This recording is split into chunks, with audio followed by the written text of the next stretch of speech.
Chapter 547. Many years later, the chaos of Bape Alliance is still talked about by other alliances who don't like its behavior. Lin Luoran and Liao walk all the way, releasing more than one dead energy. When they break out at the same time, the dense dead energy after compression has already caused an unknown virus to break out on several planets in the star territory of Bape Alliance. Instruments can't analyze the cause of the virus. The symptoms are that the infected people are weak. In just a few days, they become emaciated and dying. In fact, it's just the dead energy invading the human body. On a planet with a good natural environment like Bape Star, Bape people who are invaded by the dead energy can recover within half a month without any treatment. However, only Lin Luoran and Liao know this. Bape Alliance relies on instruments for everything. It is not easy to detect unknown substances in the human body. How can they understand the mysterious, dead energy? The Marshal, who loves power and wants to live a long life, sees God Sutherland with his own eyes. He is shocked when he sees God Sutherland becomes a bamboo doll. What kind of sophisticated technology is that? It seems to be no different from the top-end biological robot of the Alliance. It is also hard to tell whether it is real or fake. However, it is not made of metal but ordinary bamboo. The old Marshal is shocked by the means of Earth cultivators, and then he is frightened. Earth cultivators can quietly replace a young general of the Alliance with a bamboo man. Does it mean that they can replace any member of Bape Alliance with a puppet? This kind of thing happens to the fence-sitter whom the Marshal doesn't like. God Sutherland. He can feel the shock from God Sutherland. However, if it happens to him, the consequences will be unimaginable. Before the old Marshal comes to his senses, the virus breaks out. Lin Luoran is wearing a red dress, and the hem of her dress is flying in the air. The picture quickly spreads. What she says is that she will make anyone who offends her home planet, the Earth, unable to sleep well at night. The strongest alloy of Bape Alliance can't stop cultivators. When she says this, she is holding the latest alloy developed by Bape Alliance in her hand. It is supposed to be used in the most high-end starship. The data is still being verified in the laboratory. However, Lin Luoran can easily get it. The Marshal sees the number on the alloy plate captured by the camera. He knows that she is holding the only metal plate in the laboratory. Compared with the alloy plate slowly turning into a pool of molten iron under Lin Luoran's palm, the old Marshal cares more about the fact that the laboratory where Lin Luoran takes out the alloy is an important place guarded by the Alliance. How does she know the specific location? How does she get the metal plate quietly? These questions were like a taut spring rope, tightening around the Marshal's heart. The secrets of the Alliance could be easily seen through. Just like what she said, no matter how big the world was, who could stop her?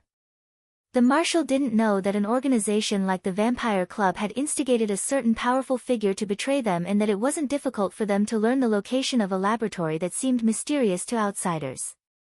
It is time to use the big net carefully made by Mu Tiannan. He will not be stingy. What happens next is very much like a melodramatic 8 o'clock drama. Bape Alliance leads Lin Luoran to a remote planet to ambush and trap her. Then they claim to have captured the omnipotent, mortal heart fairy, in the hearts of Earthlings. They want to use this as a breakthrough point to distract the people of the Earth Federation. Their so-called indestructible, City of Faith, will naturally collapse by itself. Then they threaten Lin Luoran with the safety of the Earth Federation. The so-called secret of longevity is easy to get. This is a perfect opportunity. The remote planet is full of sand.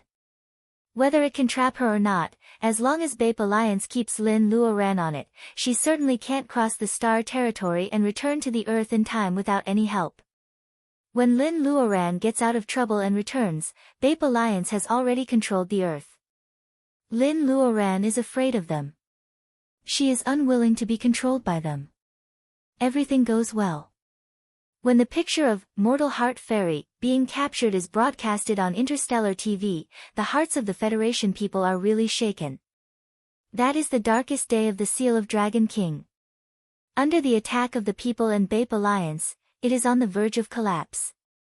During that time, the prince's hazy love is defeated. For the first time, he sets his eyes on Princess Shakina.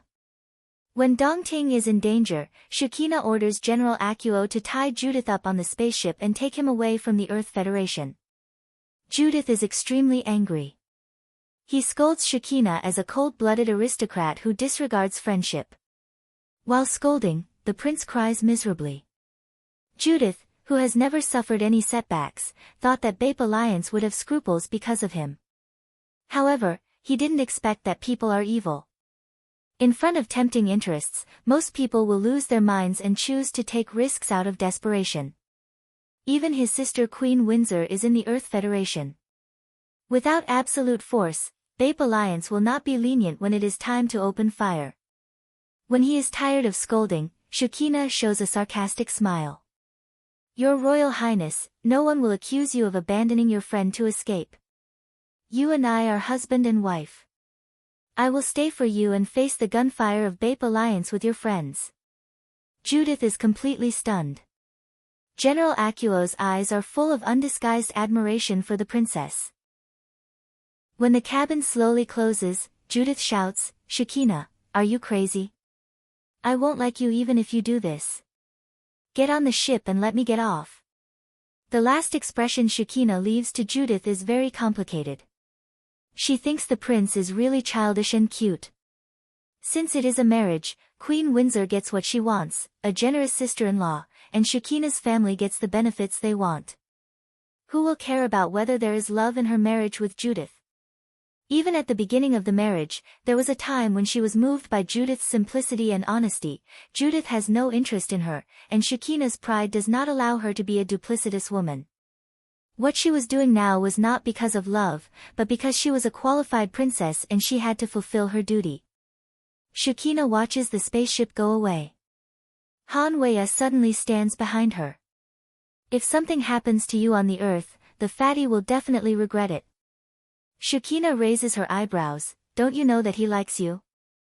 Han Weya smiles, I know. But you also know that the person I like is not the fatty. When it comes to secret love, except for Uncle Mu who has a bright future, no one knows better than her. When she was young, she fell in love with an important politician who often came to her home. At that time, her face was ruined, and she was self-abased and sensitive. He had a wife who had accompanied him all the way since he was in decline. No one knows better than Han Weya how humble and cautious he was when he had a secret love. She tried every means to inquire about him. As a junior, she created many accidental encounters. In order to see him, she was willing to wear a veil and muster up the courage to appear in public. That year, she also chased him from Moonstar to Dongting just for his speech at the dinner party in the city hall. Unexpectedly, her fate changed dramatically because of that night. Later, she followed Aunt Lin to travel among the stars. She restored her appearance and even embarked on the road of personal ability enhancement. The inferiority complex in her youth was defeated. Ma Shuangshuang said that she was completely new in both appearance and temperament, which was enough to make anyone look at her. She wondered if she could finally appear in front of him openly, regardless of anything else, as long as she could pour out her unextinguished love. If she was not a cultivator but still the daughter of a businessman, Han Weya would not have the courage. She remembers that day when she sneaked out and wandered in front of the Pang family's yard. Mrs. Pang was old and beautiful. She looked more than 10 years older than the elegant Mr. Pang. She was really an old woman. Because the two alliances declared war on Alpha, Mr. Pang moved his old wife back to Dongting City. Han Weya visited as a junior. Mrs. Pang probably heard that she was now on the road of personal ability enhancement, so she was very polite to her. Han Weya still remembered that when she was a child, Mr. Pang and his wife were frequent guests of the Han family. In her impression, Mrs. Pang was not beautiful but elegant. How could she get old so fast? Han Weya was concerned euphemistically. Mrs. Pang complained with a smile. Since Mr. Pang's position became higher and higher, she had never had a good night's sleep.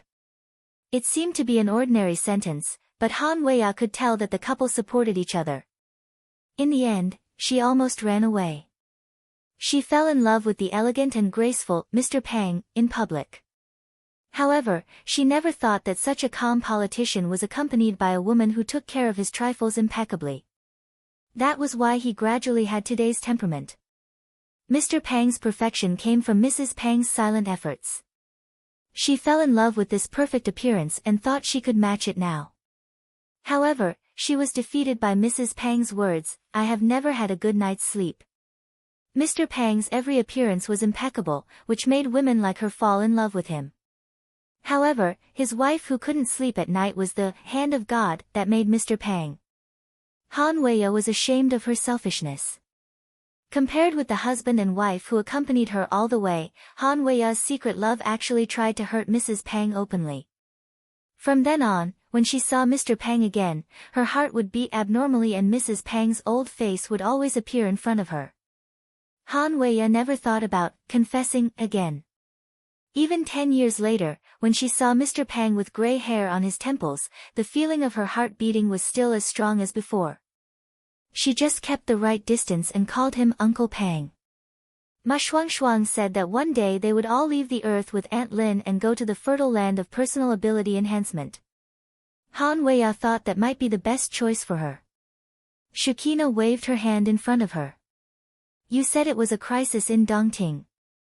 I don't think you are too worried." Han Weiya comes to herself and smiles calmly, "That's because you don't know Aunt Lin." As soon as Judith left, Shukina didn't feel awkward when facing Han Weiya again.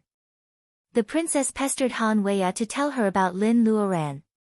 As an oracle, Lu Qingdai had been stabilizing the people. She once said publicly that if something really happened to Immortal Heart Fairy, would Dragon King Dharma Seal Yen be safe and sound? The Earth Federation immediately stood up and insisted that the video was fake. With the imaging technology of Bape Alliance, the speculation of the Earth Federation was well-founded. Bape Alliance was so angry that it vomited blood. They did forge videos and intercept information in the past. Every time, they were flawless and played a key role in the war. But this time, the video was real. However, it was said to be fake. It was so frustrating. Bape Alliance was so angry that they said that when Dongting City was broken, they would see if their mortal heart fairy would appear. The siblings of the Ma family and Colin were a little worried. Hu Ji's monster army had also suffered a lot recently.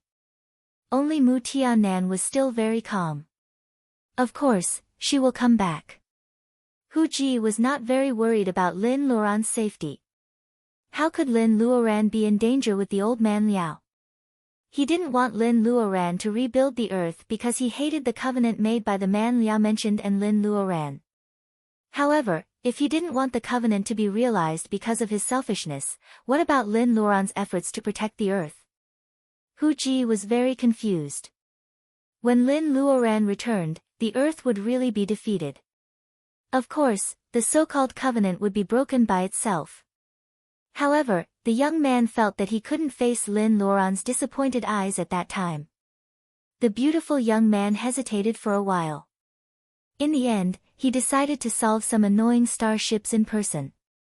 "Mu, are you going or not? King Hu might as well tell you something. You have been guarding the earth for 100 years. When Linny really completes the reconstruction, a big hand that you can't resist suddenly pops out and takes her away. Won't you cry to death?" Mu Tiannan laughed. "How can you understand the mood of adults, little boy? Let's go. I know what you want to do. Let's go together.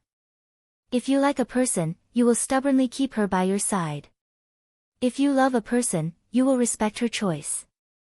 After knowing Lin Luoran for so many years, Mu Tiannan knows very well that once Lin Luoran makes up her mind, no one can stop her. She is an independent woman and will not be influenced by others.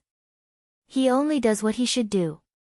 If that day comes and she is willing to leave with someone, Mu Tiannan feels that he has no right to stop her.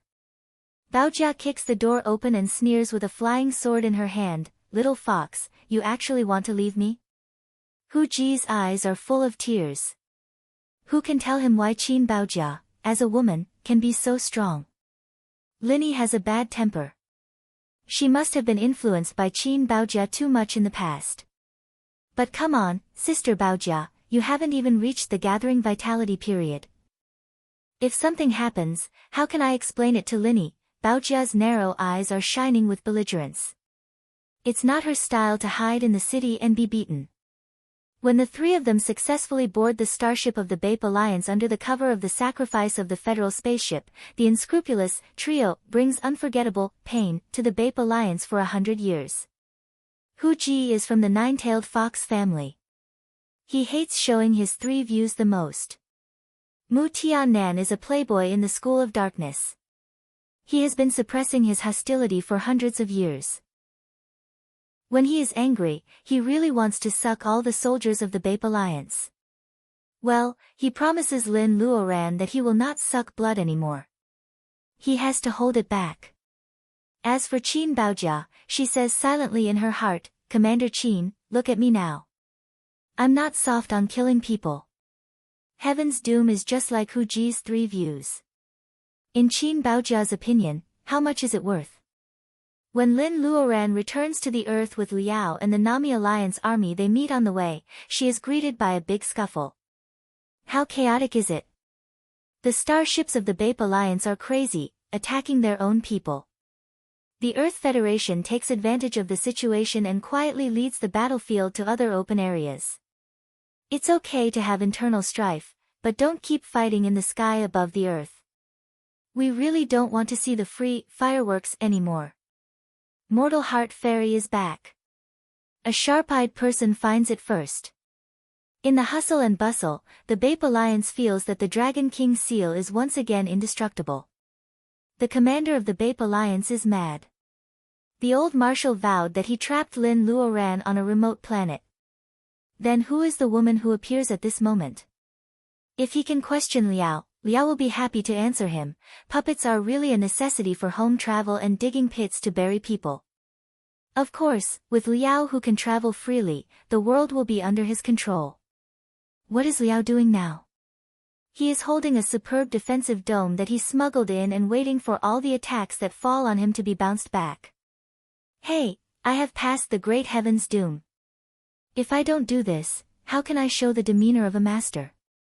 Liao hides his power very well. Lin Luoran has never seen what he looks like when he really fights. In his words, he doesn't allow her to show the strength of the divinization period. Any attack will ruin the image of Lord of the Blue Waves. Lin Luoran rolls her eyes.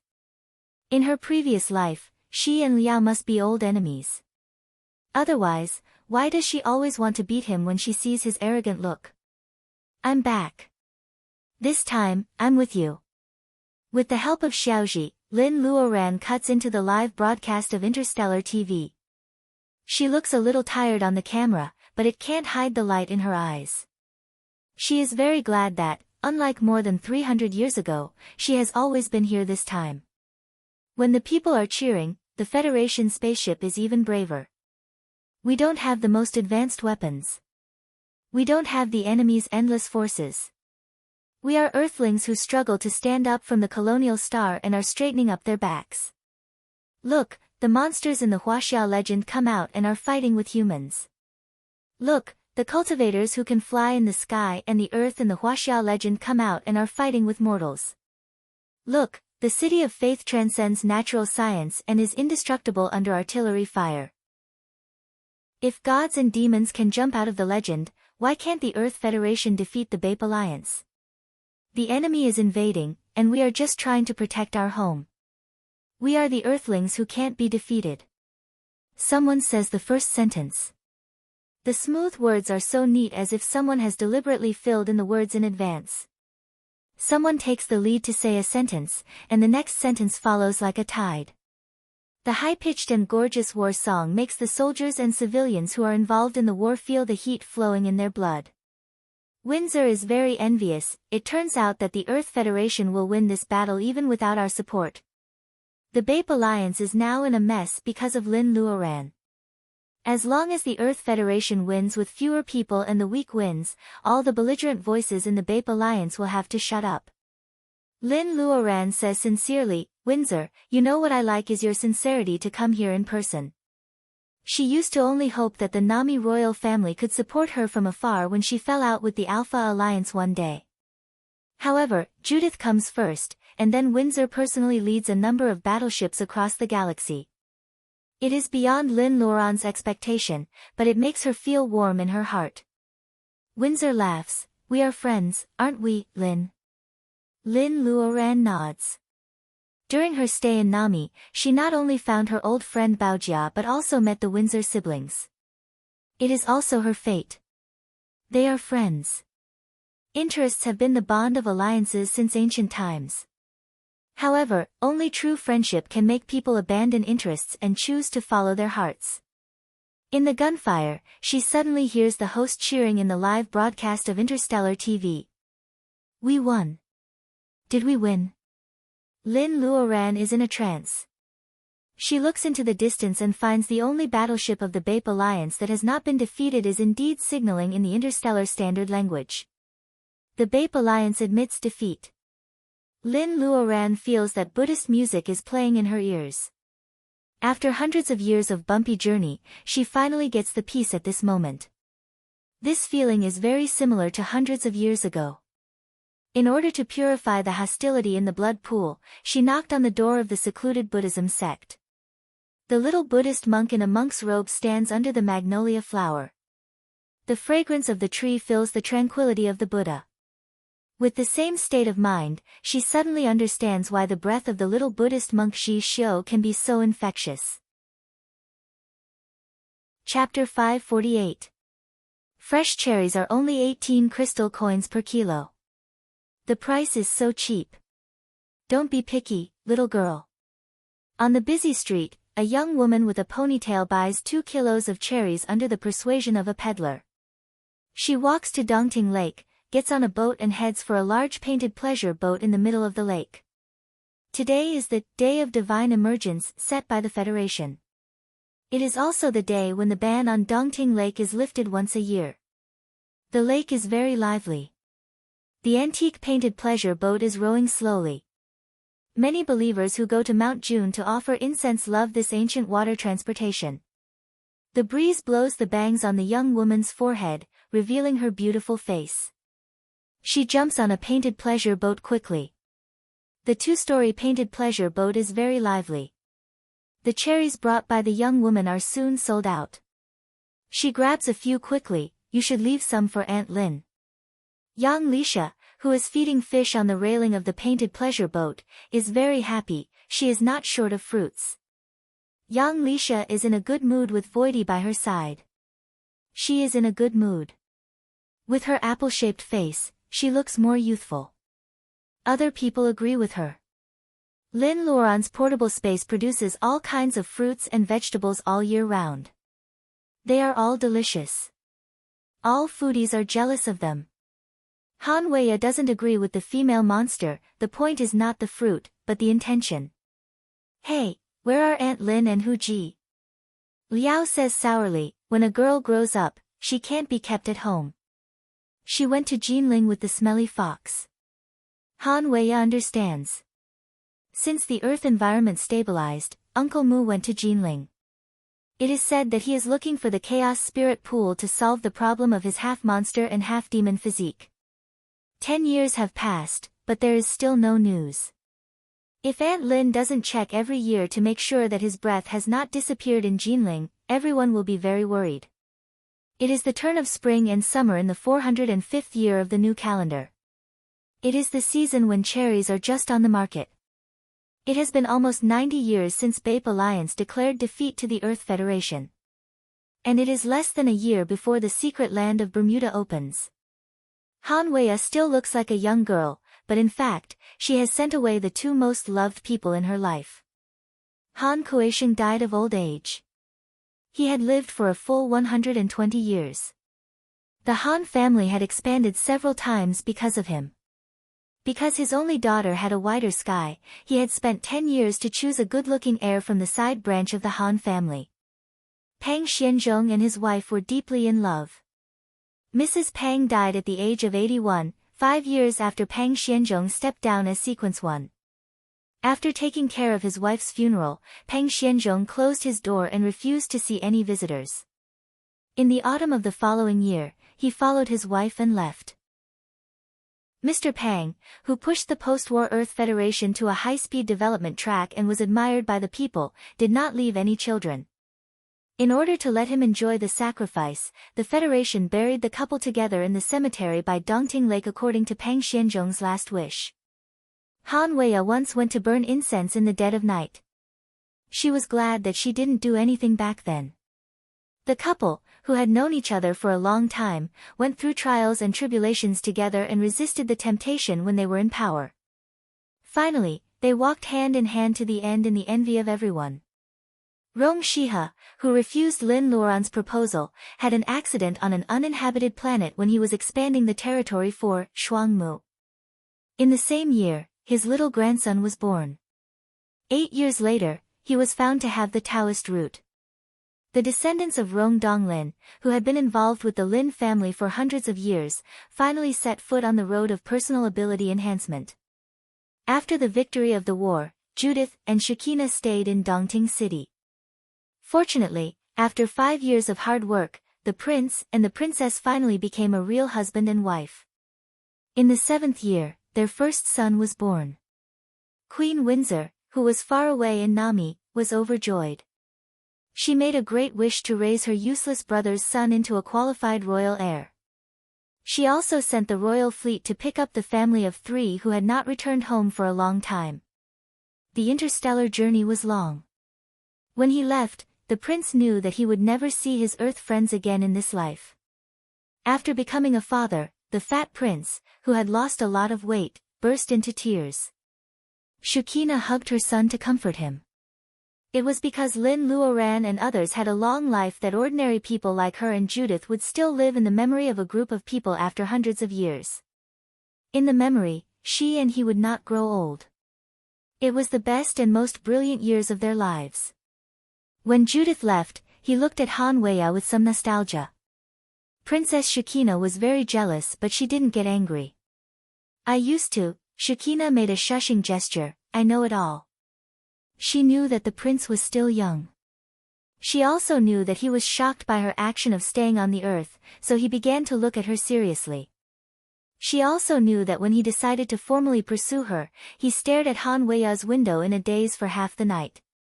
Shekinah was still not sure whether he was really completely moved by her at that time or he knew that Han Weiya had a true love in her heart.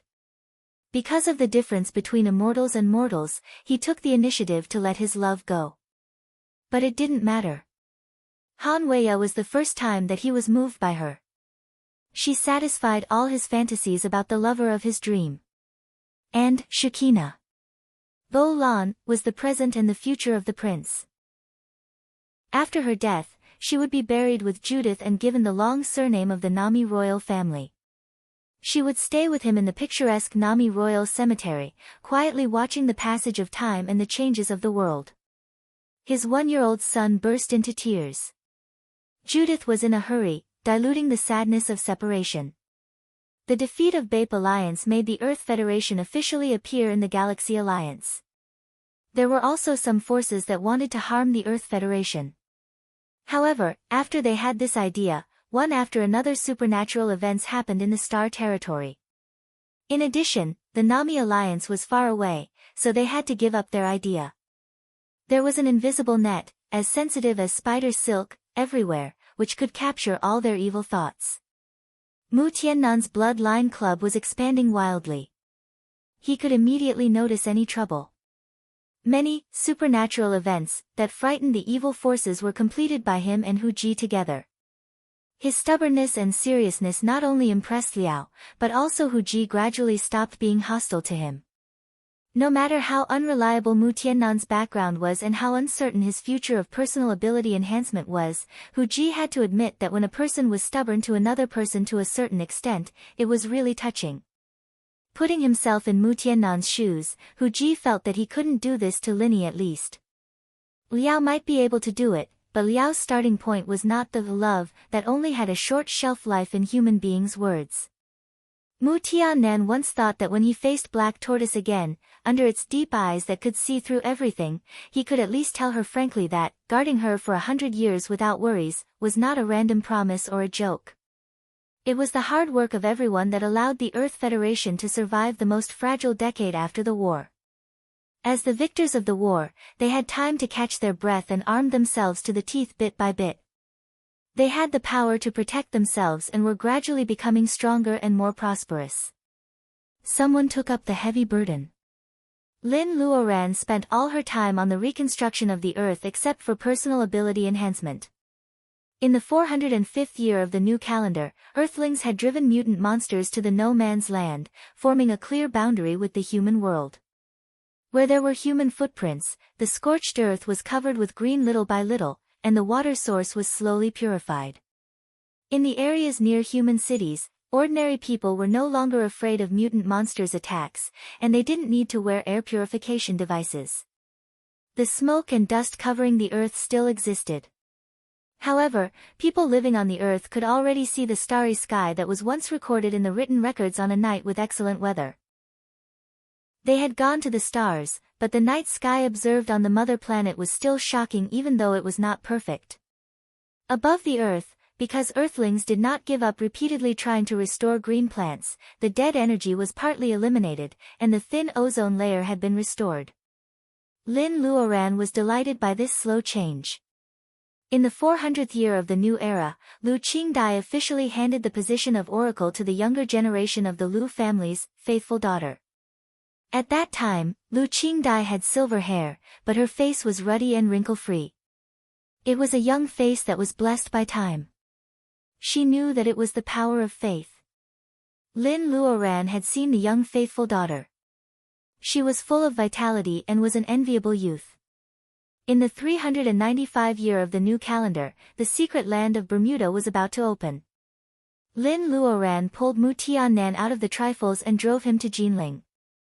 Liao said that the spring in the underground palace of Jinling was the unique chaos spirit spring in the world.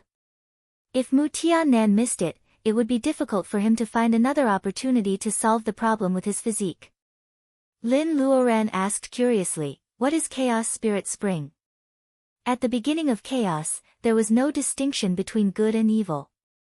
Its ability was to shape.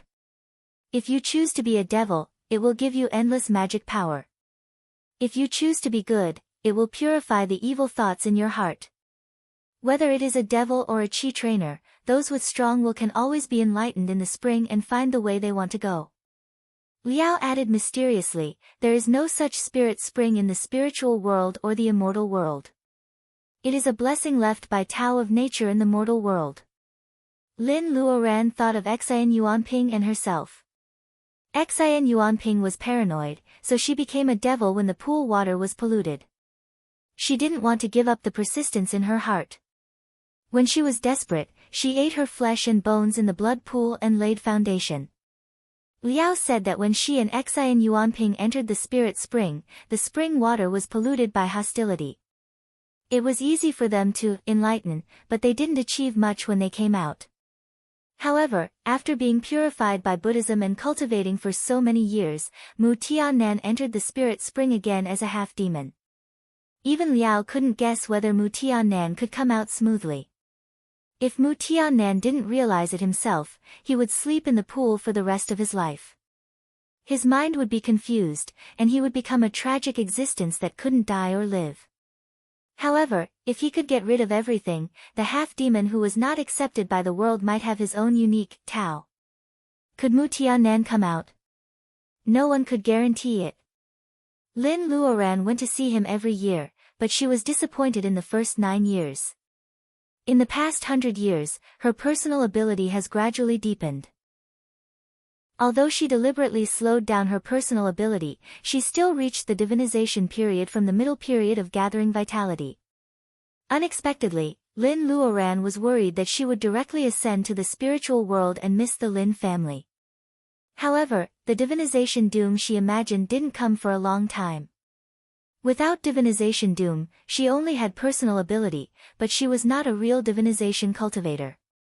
Liao's eyes were full of deep meaning. Lin Luoran only thought that she lacked earth in the 5 elements because the 5th petal between the eyebrows of her gathering vitality had not been filled. Baojia was second only to her. 100 years ago, she was in the middle period of bearing essence. 40 years ago, she successfully gathering vitality. She made a lot of noise when she went through gathering vitality doom. Even the Dragon King seal in Dongting City was shaking. After gathering vitality, every step was difficult. In the past 40 years, Baojia was still trying to break through the middle period of gathering vitality. According to Bai Qingxue, Lin Luoran and Qin Baojia's personal ability enhancement speed was enough to be proud of in the Tang dynasty.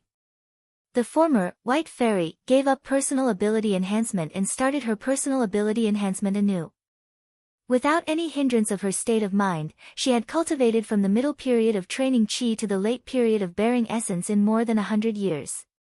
Lin Luoran thought to herself that she might really be able to reunite with Yi Zhao in the spiritual world as she wished with such a desperate state. As for Ma Shuangshuang and others, Lin Luoran insisted that they lay a solid foundation. Except for spirit stones, she did not allow them to take unnecessary elixirs. Ma Shuangshuang was still in the bearing essence period. Han Weiya entered Tao as an alchemy apprentice. Her personal ability was second only to Ma Shuangshuang. Colin was tired of trivial things. He was even weaker than Ma Yiming. He was still wandering in the laying foundation period, looking for an opportunity to break through. Because of the gap in personal ability, Ma Shuangshuang and Han Weiya were still young girls. However, Colin and Ma Yiming had already become old. They only waited for the day when they succeeded in bearing essence period. At that time, they would return to their former elegant appearance. The one with the lowest personal ability was Rong Shiha's little grandson. He shouldered the expectations of several generations of the Rong family. His state of mind was a little heavy, and his personal ability enhancement was not very smooth. There was also something that made Lin Luoran happy. A few years ago, the prawn in the Dragon Palace finally became intelligent and could speak human language under Lin Luoran's support at all costs. Lin Luoran was really relieved when she wrote for it on the Golden Book of the Dragon King. She finally fulfilled the former Dragon King's entrustment and paid back the reason when she apatheicized herself. Bai Qingxue once returned to Misty Peak to take out the other half of the secret book. Lin Luoran did not ask what it was. As the time for the Bermuda secret land to open approached, Lin Luoran's attention was all on Jinling. There was only one chance for the Tower of Babel to restart. If Mu Tiannan was left behind, his only way out was to ascend to the spiritual world in the future. He was destined to miss the second-rate spiritual world that Lin Luoran and others went to. Moreover, no one could guarantee that Mu Tiannan, as a half-monster and half-demon, would definitely go to the spiritual world after breaking through. Outside Jinling, Hu Ji yawned lazily. His lazy temperament appeared on the beautiful young man. Instead of conflicting, it intensified his charming temperament. According to Liao, King Hu finally showed some vibe of a vixen in recent years. When he squinted his peach blossom eyes, people's hearts were beating fast. Lin Luoran felt that Hu Ji was a little effeminate. She was worried that King Hu would become neither a man nor a woman in the end. Hu Ji was so angry that he vomited blood. He wanted to beat Lin Luoran on the spot. The nine-tailed fox had the opportunity to choose whether it was a man or a woman when it transformed. He became a beautiful young man for Lin Luoran. He couldn't be so shameless as Lin Luoran. When it came to being neither a man nor a woman, the acacia tree monster was obviously more suitable. However, everyone praised that she looked like a famous scholar in men's clothes. They never questioned whether Voidy was psychologically healthy or not. Why was he always the one who got hurt? Hu Ji insisted that everyone was jealous of his youth. After 100 years, he was still as young as before. Hey, if Mu Tiannan doesn't come out, will you stay and wait for him? Lin Luoran bowed her head and smiled. He won't want me to give up the restart of the Tower of Babel for him, so he will definitely come out. Hu Ji rolled his eyes. Linny kept her mouth shut. No one could guess what she was thinking about Mu Tiannan now. Lin Luoran just smiled. With Mu Tiannan's stubbornness, she didn't think that the chaos spirit spring could trap him. Stubborn people sometimes couldn't get rid of the knot in their heart. However, Cyan Phoenix Immortal of the Penglai Immortal World said that it was because of stubbornness that cultivators could be firm and not retreat. Jinling City was also being rebuilt recently. Lin Luoran and Hu Ji stayed on the mountain outside the city. Lin Luoran quietly felt the pulse from the ground. From dawn to dusk, and then to dawn again. Lin Luoran and Hu Ji waited on the mountain for half a month. One night, on the surface of the spirit spring, an old locust tree that had been dead for many years suddenly sprouted. Lin Luoran finally smiled. Hu Ji was also moved. The greenwood crown he was wearing also keenly captured the vitality at that moment. The vitality was very weak with monster Reiki, but there was absolutely no smell of blood. Did Mu Tiannan really succeed? The moon was in the middle of the sky. Mu Tiannan slept for 10 years. The first person he saw when he got out of the spirit spring is Lin Luoran, which made him indescribably happy. He was still dressed in black, and his left sleeve was still empty. He hadn't seen the sun for a long time. Mu Tiannan's face was white and jade-like. He walked slowly under the moon, which even overshadowed Hu Ji's brilliance. Hu Ji was a young man with an extremely outstanding appearance and temperament, which made people happy. Mu Tiannan was a calm young man. When he opened and closed his eyes, people couldn't see through him. However, he could make people feel at ease and trustworthy. Lin Luoran was in a trance. In the old days, he passed by her impatiently and accused her of stealing the ginseng seeds. He was an extremely unreasonable playboy, but he had become what he was today. If Master Mu knew him, he would definitely be very pleased. What is your state now? The hostility in his body disappeared, and the blood poison should have been dissolved. However, the pure monster power in his body was no less than that of Hu Ji. Mu Tiannan spread his hands. Maybe the Tao of nature is ready to test how far a human could go in monster cultivation. That's why I am in the state you see now. Cultivators train qi into their bodies, shaping their flesh and blood with Reiki, and adding it to their state of mind, in order to truly prove Tao. Mu Tiannan was tempted by the devil inside in the pool. The dark side he had experienced for hundreds of years wanted to tempt him into the devil. He felt that monsters might be more acceptable than devils. Mu Tiannan finally chose to dissolve his devil power. He had some enlightenment in the spirit spring. Qi trainers absorbed Reiki to evolve themselves. Monsters swallowed the moonlight and used the power of stars to refine their bodies. When monsters transformed into human beings, they could absorb Reiki. Didn't it mean that Reiki and the power of stars did not conflict? The two kinds were very likely to have the same origin, but their appearances were different. In this case, why couldn't human beings absorb the power of stars for evolution? When Mu Tiannan woke up, the inner bolus of the monster appeared in his body. The road he was going to take was to be the pioneer of monster cultivation. The road ahead was still uncertain, but there was always a glimmer of hope. Mu Tiannan thought very clearly in the spirit spring. Lin Luoran was successfully convinced and she had no objection. When the three of them returned to Dongting, everyone knew that the time for them to leave the earth was approaching. Before that, Lin Luoran needed to go to the Lost Land to get the earth of the 5 elements and the coordinates of the Lin family. Liao was a little worried that Black Tortoise would talk nonsense, so he insisted on going with Lin Luoran. Mu Tiannan thought of the hidden danger of the old bat, so he also wanted to go. Everyone was eager to have a try. Lin Luoran had a headache because of all the noise. She had to go to the Bermuda Sea area with Mu Tiannan and Liao under the moonlight. The opening of the secret land went smoothly. When the three of them reappeared, they were probably in the southwest of the Lost Land. Black Tortoise said that they had to rely on themselves to walk to the central area where it was. Liao hated the old tortoise's deliberately mystifying words. Lin Luoran was so worried that she wanted to block his mouth with something. With the current strength of the three of them, the big monsters didn't dare to fight against them when they were in a slump. The three of them had a very smooth journey. They had entered the secret land 3 times. This was the first time that they seemed to be here to enjoy the scenery. They picked spirit flowers and plants from time to time. One day, the three of them passed by the magnetic mountain.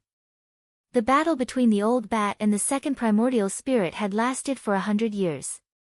Feeling the breath of the three of them, the 2 primordial spirits stopped fighting for the first time and commanded a group of blood bats to rush up.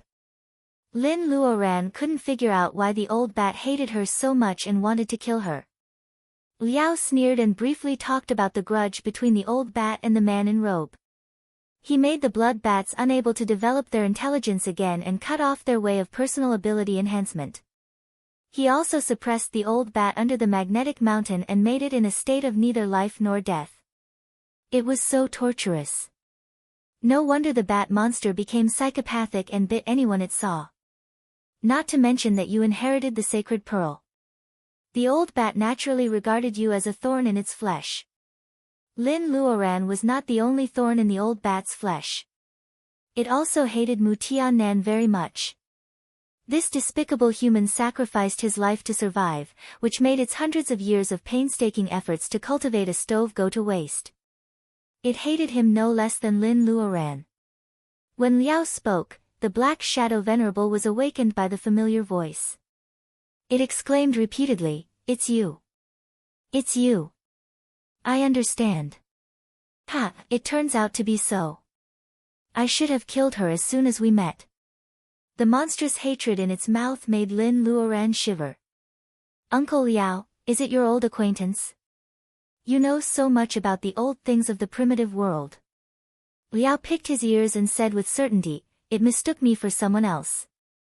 Lin Luoran was skeptical. She always felt that Liao's identity was about to be revealed, but Mu Tiannan diverted her attention. "Let's go. If we kill it, it will be relieved." Liao quietly gave Mu Tiannan a thumbs up, and Mu Tiannan accepted it calmly. Yes, from the information that Hu Ji deliberately revealed from time to time, Mu Tiannan was gradually piecing together the truth of the mystery of Lin Luoran's identity, including the so-called covenant. All this information was indirectly revealed by Liao. Obviously, Liao was not on the side of the unattainable existence. Mu Tiannan admitted that he was greedy. He wanted to keep Lin Luoran instead of protecting her at the beginning. Since Liao was helping him, he also had to work hard. Lin Luoran's attention was diverted.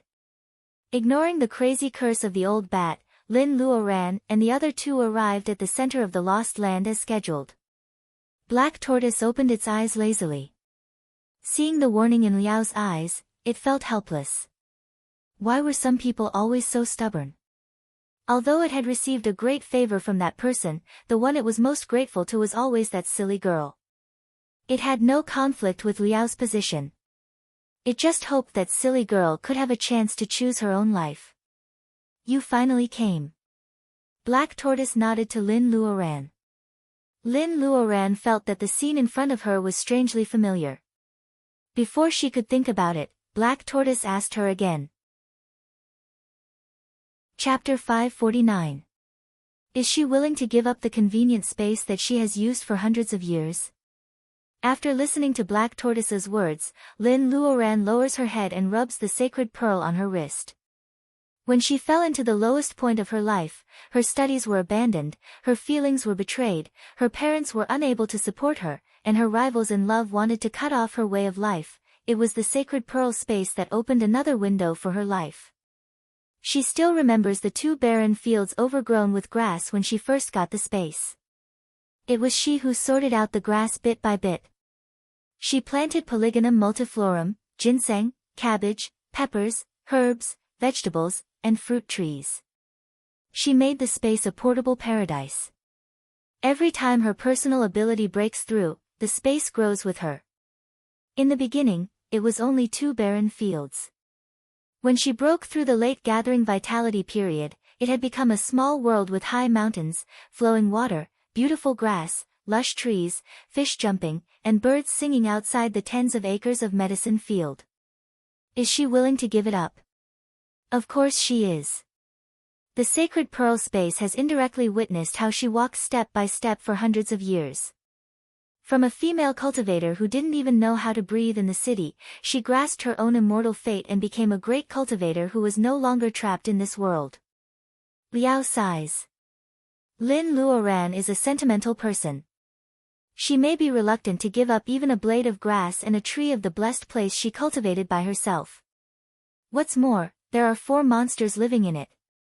She, Fire Phoenix, and Silver Fish have been friends for hundreds of years. In Lin Luoran's mind, they are no worse than her family. Unexpectedly, Lin Luoran only keeps silent for a short moment and then smiles. The sacred pearl space is not mine. I am very lucky to get it. Now I want to use it on the right path. Of course, I am willing to give it up. Compared with senior cultivator, you want to give up your personal ability. The foundation of the space and me has not been shaken. It is too hypocritical and greedy. Black Tortoise nods. Personal ability enhancement should not rely too much on external things. Since you have made a choice, others can't say more. It quietly throws a warning look at Liao. Now that things have come to this, it signals him not to meddle. The natural spirit plant accompanying Black Tortoise is an ordinary brown bamboo joint. Lin Luoran is sad. Mu Tiannan puts his right hand in front of her eyes and says, "Don't look." Lin Luoran only feels that the grass and trees around her are falling down. She can hear the rumbling thunder. After a long time, the wind and clouds stop. When Mu Tiannan moves his hand away, the huge body of Black Tortoise has disappeared. The short brown bamboo joint released pure earth elemental energy. After the wind and rain, the first bamboo shoot appeared. A palm-sized tortoise shell was left next to the bamboo. It had been washed clean by the rain and emitted an ancient and bitter aura. Liao frowns. The old turtle even assimilates his flesh and blood body. He really sees through it. Lin Luoran kneels on the ground regardless of the rain and the mud. She carefully digs out the bamboo joint along its roots. Black Tortoise's primordial spirit has been attached to the bamboo. Lin Luoran moves it to the space. The space changes and she cuts off the connection with the sacred pearl space again. Lin Luoran puts away the turtle shell as a memento. The 3 of them stand there for a long time. Feeling that the threat of the jailer is no longer there, the monsters who have been imprisoned in the lost land for thousands of years celebrate. Liao snorts coldly. These idiots haven't become smarter after being imprisoned for so many years. In the past, Momo and Black Tortoise were soft-hearted. However, the man in robe never knew what soft-hearted was. Without Black Tortoise guarding them, if they try to escape from the lost land, they will violate the rules of this world. Their primordial spirits will be destroyed. Let's go. On the one hand, Liao is happy that Lin Luoran has gathered the 5 elements. She is finally going to get rid of the courage on her shoulders. On the other hand, he is worried about the covenant that will be fulfilled. Should he tell little Linny? Liao hesitates. Seeing that Lin Luoran is in a bad mood at this time, he finally swallows these words.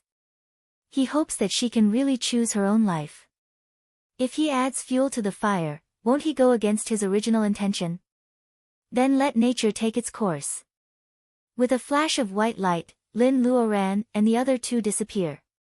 They are really leaving. When Lin Luoran is allowed to enter the space again and feels the endless cycle of the 5 elements, she knows that they are really leaving the earth. Everyone is a little depressed. However, they also know that the whereabouts of the Lin family is only one of the factors.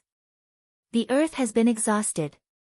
It will not be suitable for personal ability enhancement for a long time in the future. Even if the wound can be repaired by time, it can't be disobeyed after all. It goes to another civilization. The brand new Dongting city overlaps with the childhood memories of the siblings of the Ma family, but there are also many differences. They grew up in the slums. In Ma Yiming's memory, when he was young, he took his sister to hide from place to place. Those years were very gloomy. He thought that when he left, he would only be reluctant to leave the warm villa of the Ma family. However, in his distant memory, Ma Shuang was on his back. The dark alley where they hid together was plated with soft colors at this time. Colin takes some time to return to Caesar's star. Although the Weir family has moved to the Earth and gained a foothold on the Earth, the extravagant and drunken old things in Colin's memory happened on the defeated Caesar's star. He is a Caesarian with double pupils. When he came to the Earth to hunt for novelty, he never thought that he would be saved by Lin Luoran. He doesn't know what to do and he actually gets a unique lucky chance. He is Colin Weir. No matter on the Earth or in an unknown destination, no one in the Weir family can imagine that he, a former waste, has become the highest and farthest person. Han Weiya's father died of old age. Her sweetheart didn't care about power. She was a legend when she was alive and left a good reputation after her death. After sweeping the graves of Han Kueisheng and Mr. Pang, Han Weiya is the most regretless person. Bai Qingxue has been to Misty Peak, Mount Everest covered with white snow. There used to be a group of female cultivators drinking the purest snow water in the world. They talked about Tao and personal ability enhancement all day long. They were not contaminated by the dark side of the personal ability enhancement world. What a happy and worry-free life it was. Now the world has changed. Misty Peak is still there, but the laughing schoolmates are no longer there. Bai Qingxue secretly clenches her fists. Will she meet a female cultivator in elegant clothes in the unknown place where she is going and call her first school sister? Then she shakes her head. Even if there are still descendants of Misty Peak, it has been more than 1,000 years. Those who have not cultivated should have ascended long ago. Those whose personal ability is not high enough have exhausted their lifespan and turned into bones. Lin Luoran is also reluctant to leave the center of Chuan province which is being rebuilt. She doesn't go to the former site of the Lin family on Wensu Street or Qingqing Villa. Instead, she goes back to the misty rain town of her youth. The reconstruction has not expanded here, so she can't find Li's village. Lin Luoran points to a pile of rubble ruins that can't be seen clearly. She asks Baojia beside her, "Is this our school?" Qin Baojia glances at it. "You have a good memory." Except for making friends with Lin Luoran, Baojia, who comes from the capital, obviously doesn't care much about the misty rain town in the countryside.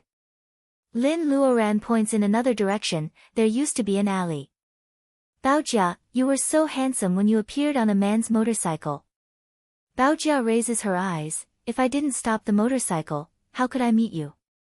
I really regret it." Lin Luoran laughs. When she was young, she was timid and cowardly, but she was stubborn inside. The delinquent girl who saved her in the capital once handed her a cup of steaming Yonghe soybean milk. The sweetness of that cheap cup made her remember it for many years. Even though she had been drinking Reiki juice for hundreds of years, she still couldn't forget it. "Baojia, do you regret cultivating?" Lin Luoran suddenly asks after they laugh for a while. After so many years, people have changed. Everyone's life has changed more or less because of her. When Baojia regains her memory, Lin Luoran wants to ask this question, but she is too guilty to say it. Baojia shakes her head without thinking. "What's wrong with cultivation? I am not a fragile sister. Although I lost 100 years of time, look at how much I have gained." The Gathering Vitality Period. Commander Qin can't imagine that I can become a Gathering Vitality cultivator one day. Do you have the heart to see me become an old woman and have to look at you as beautiful as a flower when I am old? Who is she? Qin Baojia, who dominates the circle of high-level officials in the capital. No one who fought with her in the past can live longer than her. She will never lose, Qin Baojia. Looking down on Lin Luoran's sympathetic eyes, Baojia pouts. "You are not the only one who has a family. I have an ancestor and the descendants of Lu Sanchun who were adopted by the Qin family. Hey, Linny, why do I feel that the burden on my shoulders is not small?" Seeing her in high spirits, Lin Luoran raises her hands to surrender. "I was wrong. I shouldn't have aroused the big sister feelings buried in your heart." Baojia laughs. and there is no trace of gloom on her face. What she exudes is always the diamond brilliance that can sweep away the dark side and warm people's hearts. Lin Luoran feels that after the chaos of Bape and 100 years of reconstruction, the arrogant Miss Qin really comes back. Baojia, it's so nice that you can come back. There are a lot of people who want to leave together. Mu Tianan, Baojia, Liao, the siblings of the Ma family, Kalin, Han Weiya, Rong Sini, Bai Qingxue, Yang Lisha, and Unscented, as well as Hu Ji who refuses to take over the Green Mountains world. King who does what he says. The Green Mountains world completely belongs to the monsters who participate in the war. The world is vast. As long as they don't appear in the world of ordinary people, Hu Ji doesn't mind being the king. Speaking of which, he is very dissatisfied with the former Fox King who abandoned him on the earth. He has suffered so much in the underground world. He must catch up with him and ask those nine-tailed foxes who only care about giving birth but not raising them. Are there any parents like him? Xiaozhi is in a dilemma for Lin Luoran. As an artificial intelligence with independent personality, she doesn't want to leave Xiaozhi behind. But if Xiaozhi is trapped in a puppet or robot, will it really be happy? It is more suitable for the boundless interstellar network, which can let it come and go freely and wander freely. Will you come back? Xiaozhi's childish voice is still the same, but Lin Luoran knows that it has matured a lot. It is no longer the childish mind that can be coaxed with a few words when they first met. Will you come back? Even Lin Luoran doesn't know the answer to this question. On the contrary, Liao is very sure, it may take a long time. However, when the seed of cultivation recovers naturally, or when Linny's personal ability reaches that level, the Tower of Babel will open from the other end. Those who have left can come back. Xiaozhi smiles, that's all right. I won't get old or die. No matter how many thousands of years it takes for you to come back, I will still be here. Lin Luoran is a little sad. The implication is that Xiaozhi is going to stay. Xiaozhi gets into the body of a robot and hugs Lin Luoran clumsily. Lin Luoran's eyes turn red. The two concubines on Mount June Island will also not leave. They are originally clay-painted sculptures. They have consciousness and become spirits of Yin because they are worshipped by incense. They have no real body to rely on. After leaving Mount June, they really become rootless duckweed. Spirits of Yin can't pass through the Tower of Babel. The two concubines don't feel sorry. After leaving the temple of the two concubines, who are they and who will remember them? Mortal Heart Fairy, please say hello to Taoist Jiang on behalf of us. Lin Luoran nods solemnly. Yang Lisha secretly thinks that the crazy Jiang Shang is really not a good Taoist. He hasn't learned anything else but he has caused a lot of romantic debts. Lu Qingdai is about to reach the last days of her life. When Lin Luoran goes to see her, she is teaching the newly chosen maid of Lu Jiesin to draw fairy pictures. Every stroke is full of piety. Qingdai, I'm leaving this world. Lu Qingdai is dressed as meticulously as when they first met. Fairy, faith has nothing to do with where you are. The young maid secretly looks at the oracle, who can talk with Lin Luoran freely. Her restrained expression can't hide her excitement. That is the oracle who is personally given the holy spell by Mortal Heart Fairy. After that, the maids probably won't have such an honor. Lin Luoran seems to notice her thoughts. She suddenly turns her head and smiles. Qingdai is right. As long as the painted sculptures on Mount June Island exist, I will be there. You offer your faith and I will bless you with holy spell. It's not that she doesn't want to leave the Taoist field on the earth. It's just that after leaving, the only thing that can be related to the earth is the power of faith that even the world can't isolate. The young maid blushes and then nods solemnly. The old site of the Tower of Babel. Yellow sand is rolling. A group of people can't even open their eyes because of the strong wind. Black Tortoise asks in space if Lin Luoran is ready. Lin Luoran is reluctant to leave. The Fire Phoenix smiles a little fake. Silly girl, we are free again. Lin Luoran glares at it and turns her head to ask Liao, Uncle Liao, do you think we really have a chance to come back? Liao laughs, of course. He says and takes out a sack from his arms. He mysteriously takes out a lot of ancient books. Breathing, figure drawing, magic circle setting, refining weapons, elixirs. The surface of the books is covered with a layer of white light, making them as new as before. Who says that we can't help the earth with the recovery of cultivation civilization? He has been a fire Taoist for so many years to collect these ancient books. By Qingshu I can't figure out where Liao gets the breathing formula of Misty Peak which has always only female cultivators. Lin Luoran is stunned. Everyone wants to kneel to Liao sincerely. Liao waves his sleeves. The ancient books at his feet turn into white light and fly away.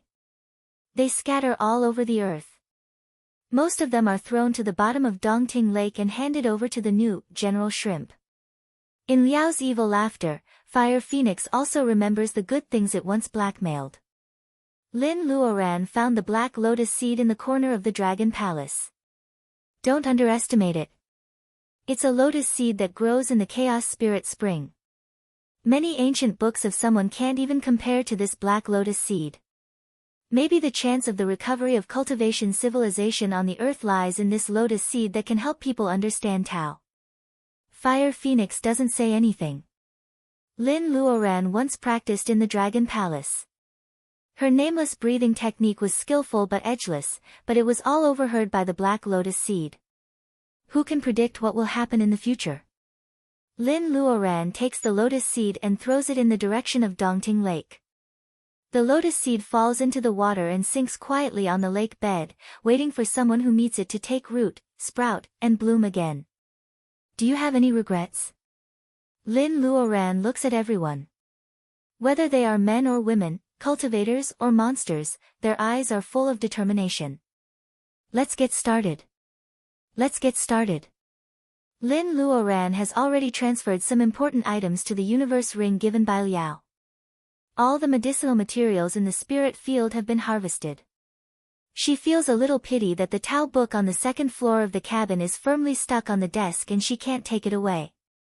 For the first time, the sacred bead voluntarily disconnects from the silver thread on her wrist and floats in the air. Colorful brilliance overflows from it and people can't look at it directly. The pure essence of the 5 elements wraps the sacred bead. Feeling the gathering of the 5 elements, a half-illusory and half-real Tower of Babel appears over the desert. It finally condenses into a towering stone tower whose top can't be seen. The gate of the stone tower opens slowly. For the first time, Lin Luoran sees the fire phoenix with the flame tree, the silver fish with the ice grass, the wood wolf with the green light flower, the gold hawk with its golden kumquat, and the black tortoise with the brown bamboo in its mouth. Gold, wood, water, fire, and earth. The 5 monsters take their natal spirit seeds and go in different directions. Fire Phoenix looks at Lin Luoran with the most reluctant eyes. Wood Wolf yells and asks Lin Luoran to avenge it if she meets monsters who plot against it in the future. Lin Luoran agrees with tears in her eyes. The 4 monsters fly away and fill the 4 elements of gold, wood, water, and fire on the earth. Black Tortoise finally disappears under everyone's feet. It is the ubiquitous earth in the 5 elements. After the 5 monsters leave with the essence of the 5 elements, the dull sacred bead falls down powerlessly. Lin Luoran catches it gently. Sure enough, she can't enter the space anymore. Inside the sacred bead is a hazy white mist. Don't be sad. When the 5 elements are really rebuilt, they will all have merits and no heaven's doom will disturb them. Then they can be really worry-free. Lin Luoran nods. Black Tortoise also said this. Liao is not lying. Mu Tianan hands her a handkerchief. Lin Luoran blinks back her tears. Let's go in. The Tower of Babel has not changed much. The top of the dome is full of stars. Lin Luoran takes out the jade stairs. The star atlas on the dome and the star atlas on the back of the stairs are shining. Lin Luoran tries to identify the star atlas on the dome according to the coordinates given by Black Tortoise. She doesn't show a satisfied smile until she confirms a light spot. She points her finger at the light spot. A white light shoots down and is guided by her to the back of the second step of the jade stairs.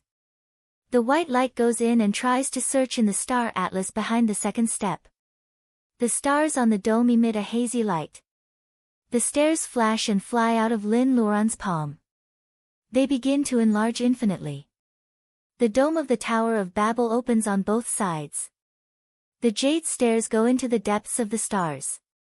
The clouds are so thick that they can't see the end. Let's go.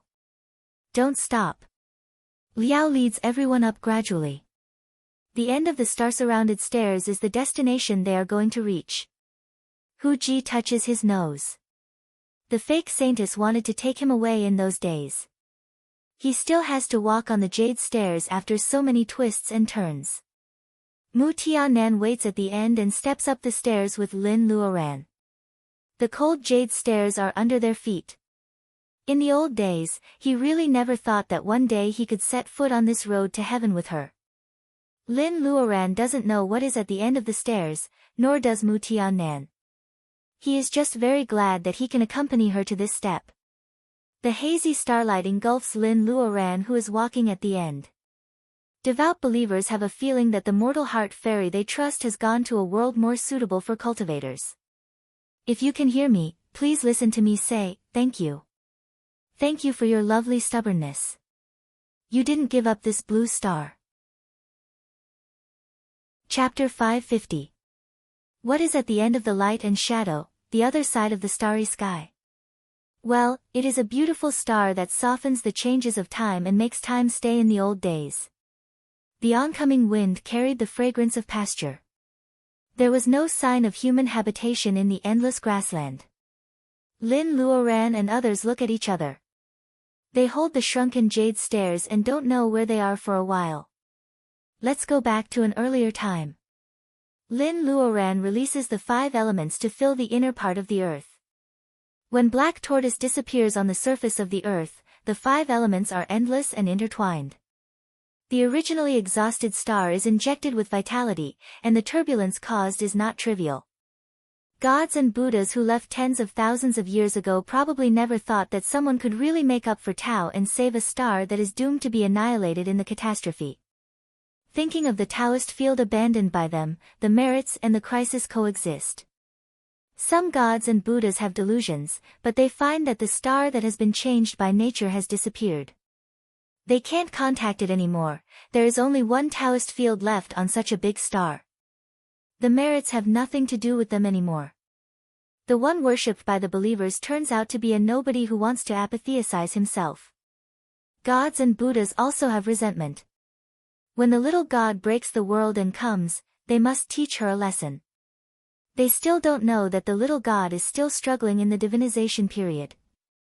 Who knows what will happen in the future? In the unfettered world where gods and Buddhas and true immortals can't reach, an ordinary man in a linen robe closes the book on his knees. Soft light sneaks down from the branches, making his ordinary face more and more unreal, as if it is covered by a layer of translucent veil. Putting the book on a rock, he stretches and stands up, looking indescribably elegant and comfortable. Little girl, you are really stubborn. The man in robe smiles slightly. When he appears again, he is already in front of a tree house. Inside the simple tree house wrapped by vines, there is a bed of flowers that never wilts in 4 seasons. The woman with rosy cheeks sleeps in her clothes. No one knows if she has a sweet dream. The smile on her mouth is somewhat similar to that of the man in robe. The man in robe sits down by the bed and smooths the hair on the side of the young woman's temples. Momo, after playing for so long, it's time for you to go home. The way he looked at the young woman was very gentle, with a doting look for a naughty junior, and a trace of longing that he did not notice. But when he thought of the so-called covenant, the long-robed man's smile became a little awkward. When he was teaching the little girl, he repeatedly emphasized that no matter if she was a human or an immortal, or even a monster or a devil, she must not make careless promises. Therefore, He had to set an example. Since the stubborn little lass had kept her promise and completed the alliance, he had to keep his promise and give her a chance. However, when he recalled that divine sense that he had taken back more than 100 years ago, the man in robe wasn't sure if Tao Wu was still willing to abide by the agreement. In the end, he still had to go and take a look. The man in the long robe had already disappeared from the carefree world. If someone was powerful enough to spy on the realm where the man in robe resided, he would find that it was huge and boundless, but also as small as a speck of dust. It was not in the 9 levels of heaven, and unless he wanted to, there was no entrance or exit. Even if one could control the laws of heaven and earth and guard a world alone, who could escape the erosion of loneliness? On the flower bed, there was a young woman who wouldn't grow old or die. She was sleeping peacefully, so quiet that it seemed as if she would never wake up again. Bug, have you tasted it? I heard that there is a pastry shop in Shihua Alley.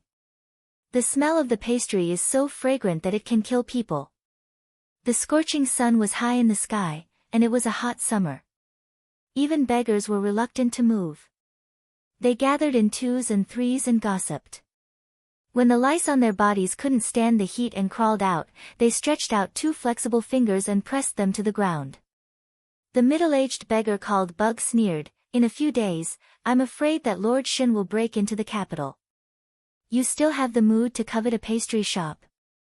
The greedy beggar sighed, "This damn world really doesn't let people live."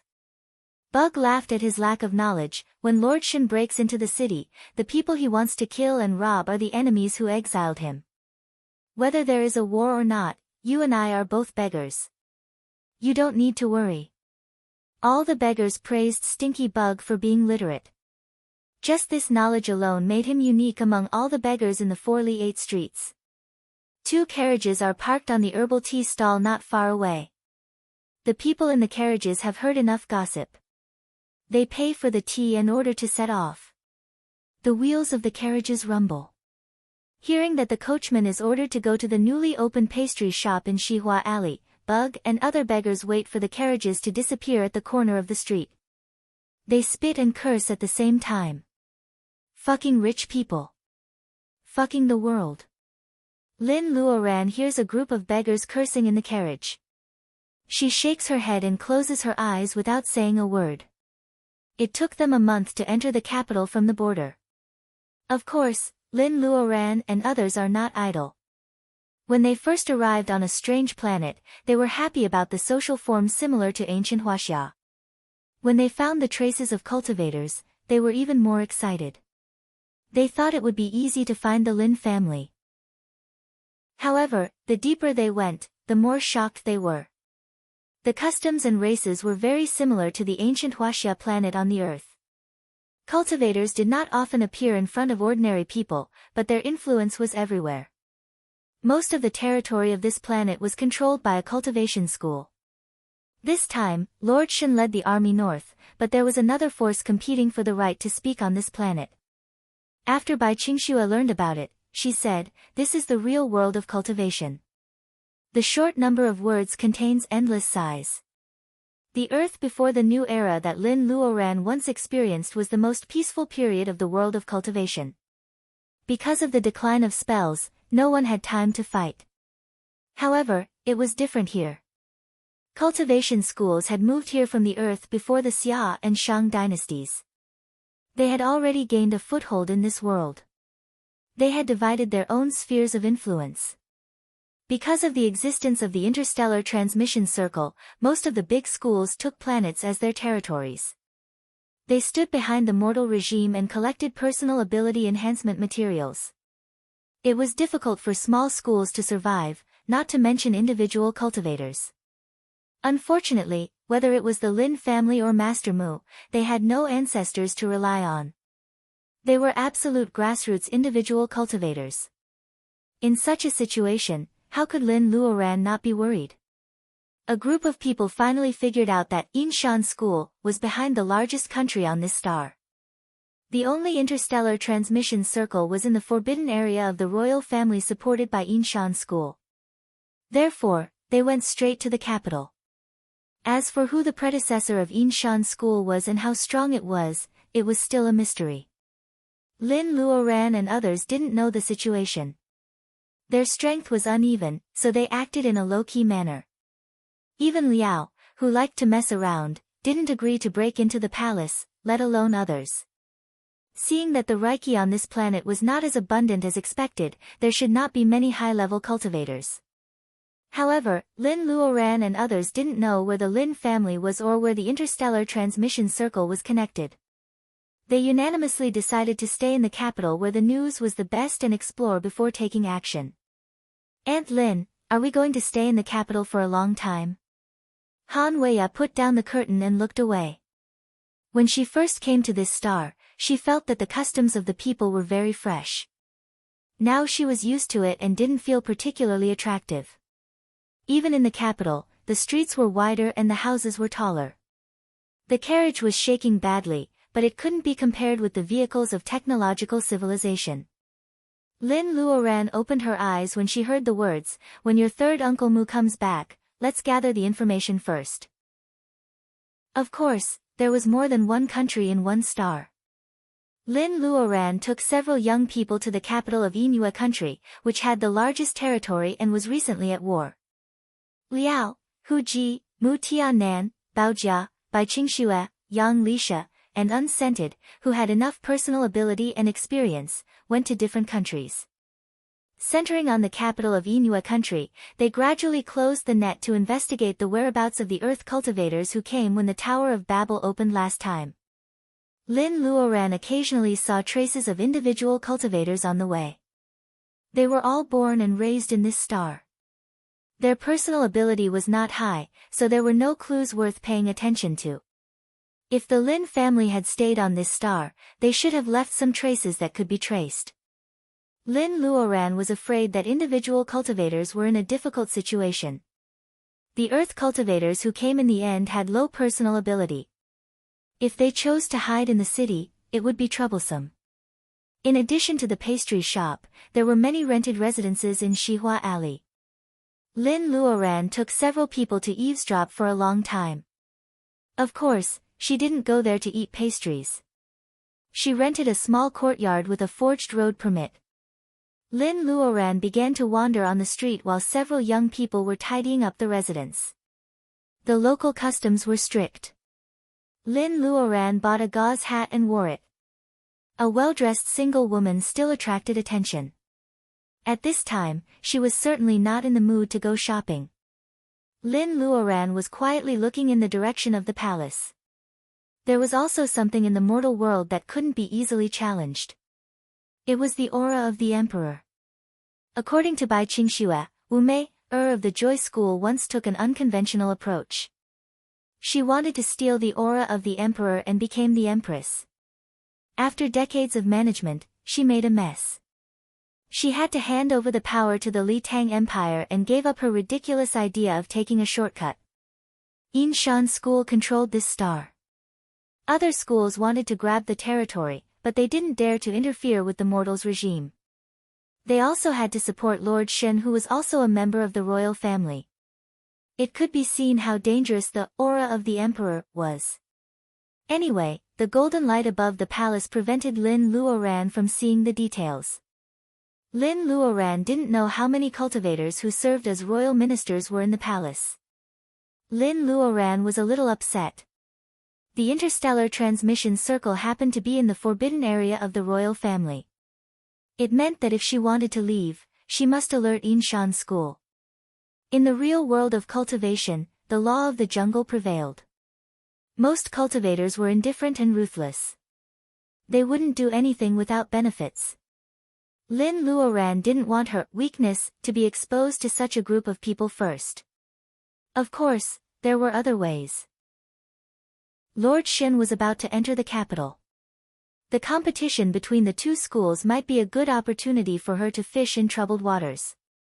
Lin Luoran wandered on the street until dusk. She found a well-hidden cultivator's shop. She remembered the location and then returned to the small courtyard with satisfaction. Because she was in a good mood, she also brought back the pastries which were said to be delicious in the alley. Aunt Lin, after you went out in the afternoon, two groups of cultivators wandered around nearby. Ma Shuangshuang greeted her and took the food box carried by Lin Luoran. Lin Luoran nods. There is going to be a war.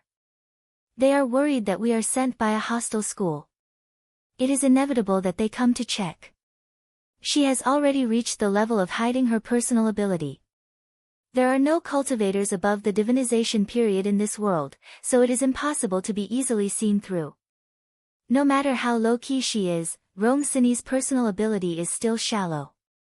It is easy to be seen through. Colin Weir and Ma Yiming follow Mu Tiannan and Hu Ji respectively. Lin Luoran only has Ma Shuangshuang, Han Weiya and Rong Sini. Rong Sini is a young man who doesn't like to talk very much. He was found to have the Taoist root when he was 8 years old. It has been more than 40 years. Before he left the earth, he just laid foundation. His personal ability is relatively low. Hearing Lin Luoran's words, he knows that he has exposed himself. He feels a little guilty. Ma Shuangshuang is very like a school sister. She pats him on the shoulder. Little Sini, can you not be so sensitive? Sini is the name of a medicine. The Rong family has been running Lin's pharmaceutical factory for several generations. They have a deep relationship with traditional Chinese medicine. They named it after the traditional Chinese medicine of the Yin family. Obviously, they have high hopes for Rong Sini. Lin Luoran eats a piece of 1,000-layer cake. It is really fragrant and not greasy. It is also very interesting to see Ma Shuangshuang, who used to be as timid as a little rabbit, acting like a school sister. The next day, Lin Luoran takes Ma Shuangshuang and others to the small cultivator's shop she found. Seeing Ma Shuangshuang and others, the little training chi cultivator at the counter is really respectful. He doesn't dare to ignore Lin Luoran who he can't see through. He invites them to the second floor for tea. Poor Ma Shuangshuang and Han Weiya. They can also be called senior cultivators in front of the little cultivator. However, it is the first time in their lives to visit this kind of cultivation shop. If they hadn't practiced hard during the reconstruction of the earth, they would have been exposed as soon as they entered. May I know what kind of items you seniors want to buy? Rong Sini unconsciously looks at Lin Luoran. The little cultivator is relieved. The four of them are really the female cultivator who enters the school later. Lin Luoran sighs secretly. Mu Tiannan is right. What Rong Sini lacks is not hard self-cultivation, but the experience of the world. Otherwise, it will be a little difficult for him to make a breakthrough.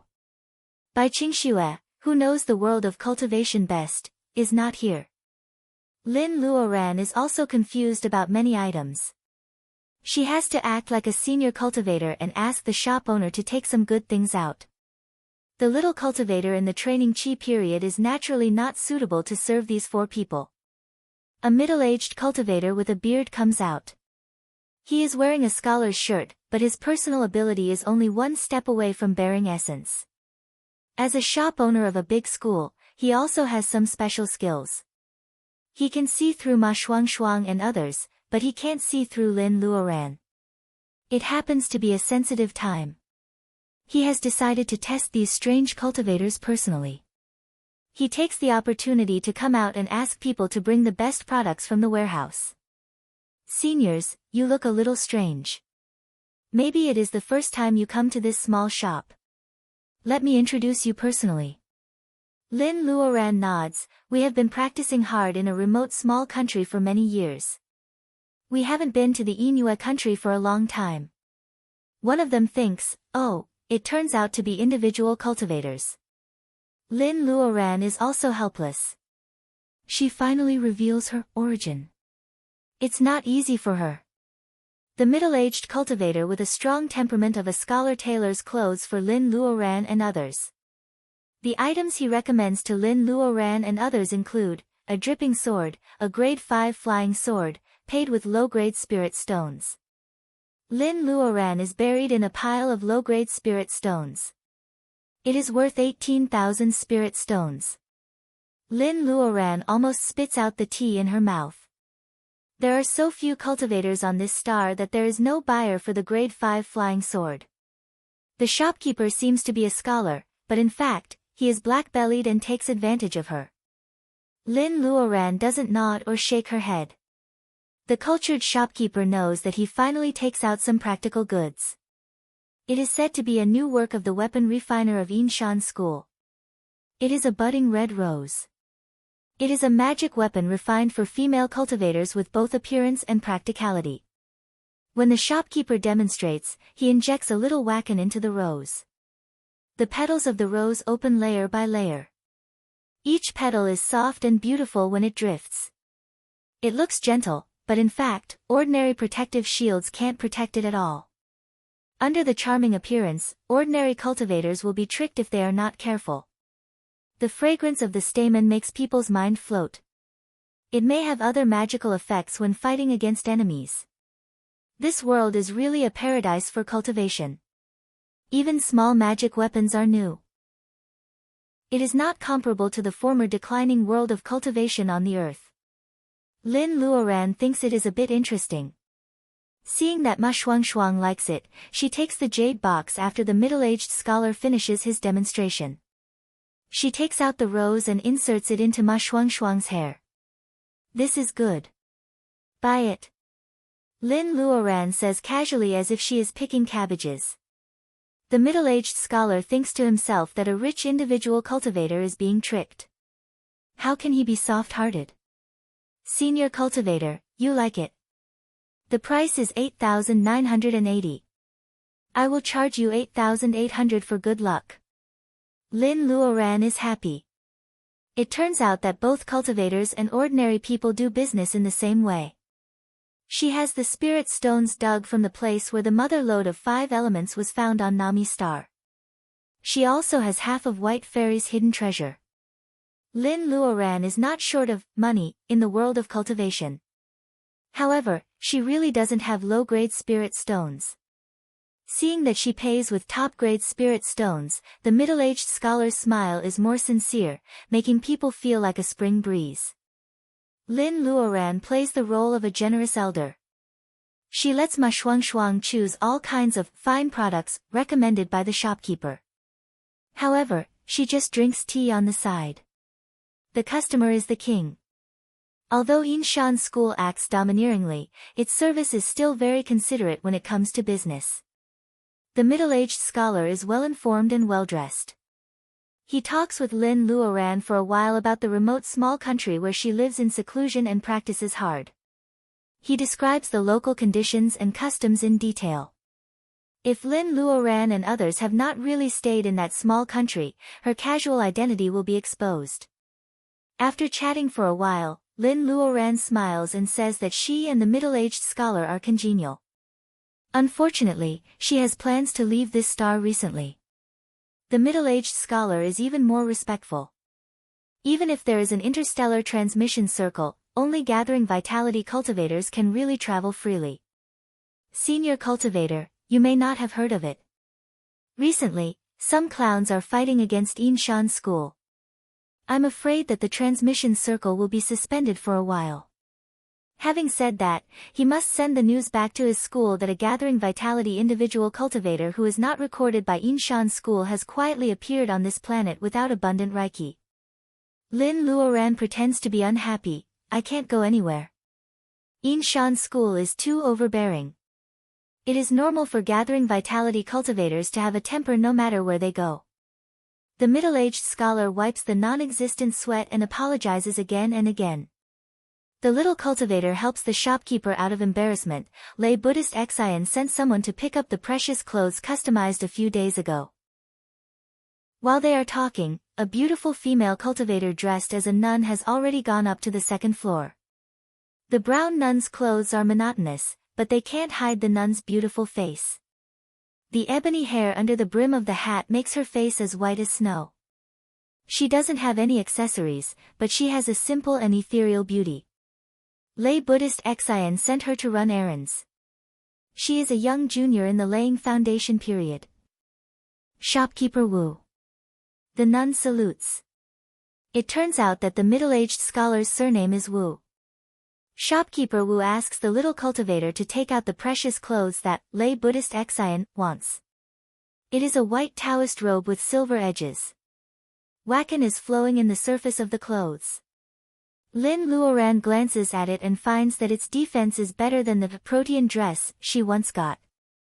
It is really a good, precious clothes. After handing over the precious clothes, the nun leaves. Shopkeeper Wu suddenly claps his hands as if he suddenly remembers something. It's my negligence. Lay Buddhist Xian is the guest elder of Yinshan School, but she is not restricted by the temporary ban on the transmission circle. Lay Buddhist Xian also wants to return to school recently. If Senior Cultivator doesn't think it's too late, you can go with Lay Buddhist Xian. Lin Luoran doesn't seem to hear it. She looks down at her fingertips for a long time before saying to Shopkeeper Wu, "Thank you." Her attitude is cold as if the person who just condescends to talk to him is someone else. Of course, Shopkeeper Wu doesn't tell her directly that you are an outsider. At this critical moment, Yinshan School is worried about you. Besides, it's not good to offend a gathering vitality cultivator. So, I specially ask a guest elder to accompany you. When Mu Tiannan and others gather in the capital one after another without any harvest, Lin Luoran remembers Shopkeeper Wu's promise again.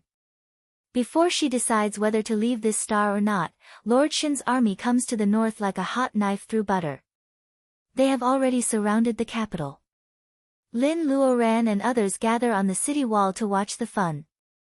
In the thousands of troops, they see Lay Buddhist Xian mentioned by Shopkeeper Wu. Chapter 551. The capital is surrounded by Lord Shin's troops. They beat drums to attack the city. The famous generals of the Yingyue kingdom guard the four sides. Recently, the Chang people make trouble in the west. The Yingyue kingdom will be trampled by the Chang people. Only the southern garrison can help. However, it is summer and frequent floods obviously stop the southern army. The reinforcements don't arrive. That's why the capital is so isolated and helpless. Before the reinforcements from the south arrived, the only ones who could protect Royal City were the 80,000 imperial guards directly under the old emperor. It's ridiculous to say that the capital is surrounded by Lord Shin's 50,000 iron hooves. One side is desperate, while the other side wants to ensure the safety of the royal family in the city under the anger of Lord Shin. In 3 battles, the imperial army is defeated 3 times. The whole imperial city is in a panic. From the nobles to the street beggars who made sarcastic remarks a month ago, everyone is in a panic. The people's hearts are scattered. The capital may not be able to wait for the day when the reinforcements come. The old emperor probably finally makes up his mind. When Lord Shin's army attacks the city again, almost all the imperial soldiers are dispatched. Lin Luoran squeezes onto the city wall in such a situation. War is always cruel regardless of time and space. It doesn't become gentler because of the era of cold weapons. The soldiers who were stabbed to death while climbing the ladders had holes all over their bodies. The soldiers who were chopped in half at the waist when the cavalry clashed with each other. The vast expanse of yellow soil under the high city walls was now covered in broken limbs and the soil was dyed a reddish brown. The piles of corpses occasionally stumble the hooves of horses. There are screams and noises, and the dull sound of swords cutting into bodies. Lin Luoran suddenly sees Xian Yuanping in such a situation.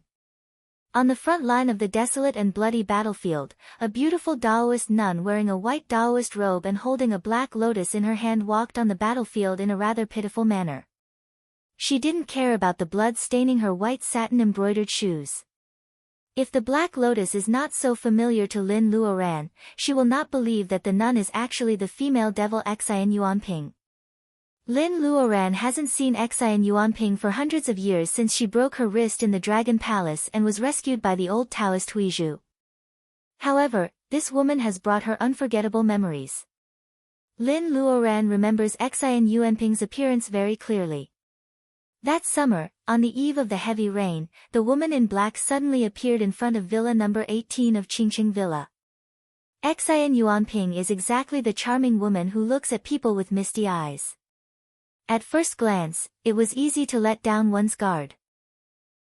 One wouldn't be disgusted by her natural seductiveness, but underneath her charm was a deep-seated hostility.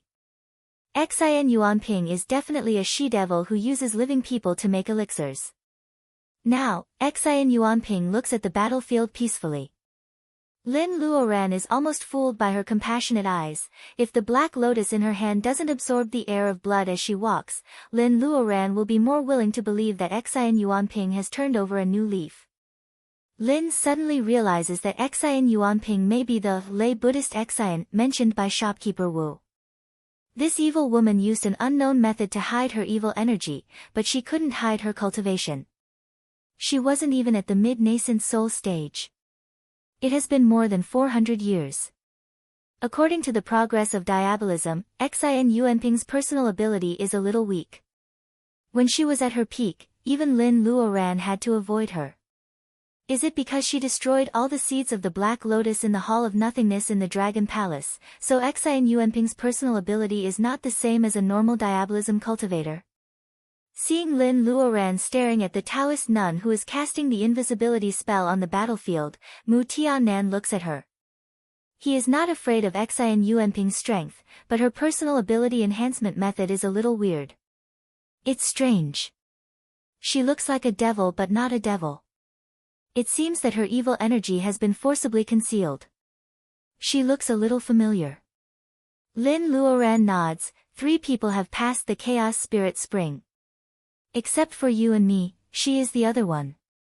Mu Tianan can't hide his surprise. Is it Xian Yuanping? Lin Luoran looks at him suspiciously. When Xian Yuanping stirred up trouble, Mu Tianan was still an ordinary person. She doesn't expect that he knows her. Mu Tianan smiles embarrassedly. When I was a child, she seemed to have hugged me. Grandpa Mu and Grandpa Guo were close. When Mu Tianan was a child, Xian Yuanping was still a student of Grandpa Guo. It is reasonable for Xian Yuanping to hug her friend's child. Later, Xian Yuanping found out the truth and betrayed her teacher. Mu Tianan can only vaguely remember her when she was a child. Mu Tianan can remember her so clearly. Even after hundreds of years, he can still recognize her when her temperament has changed.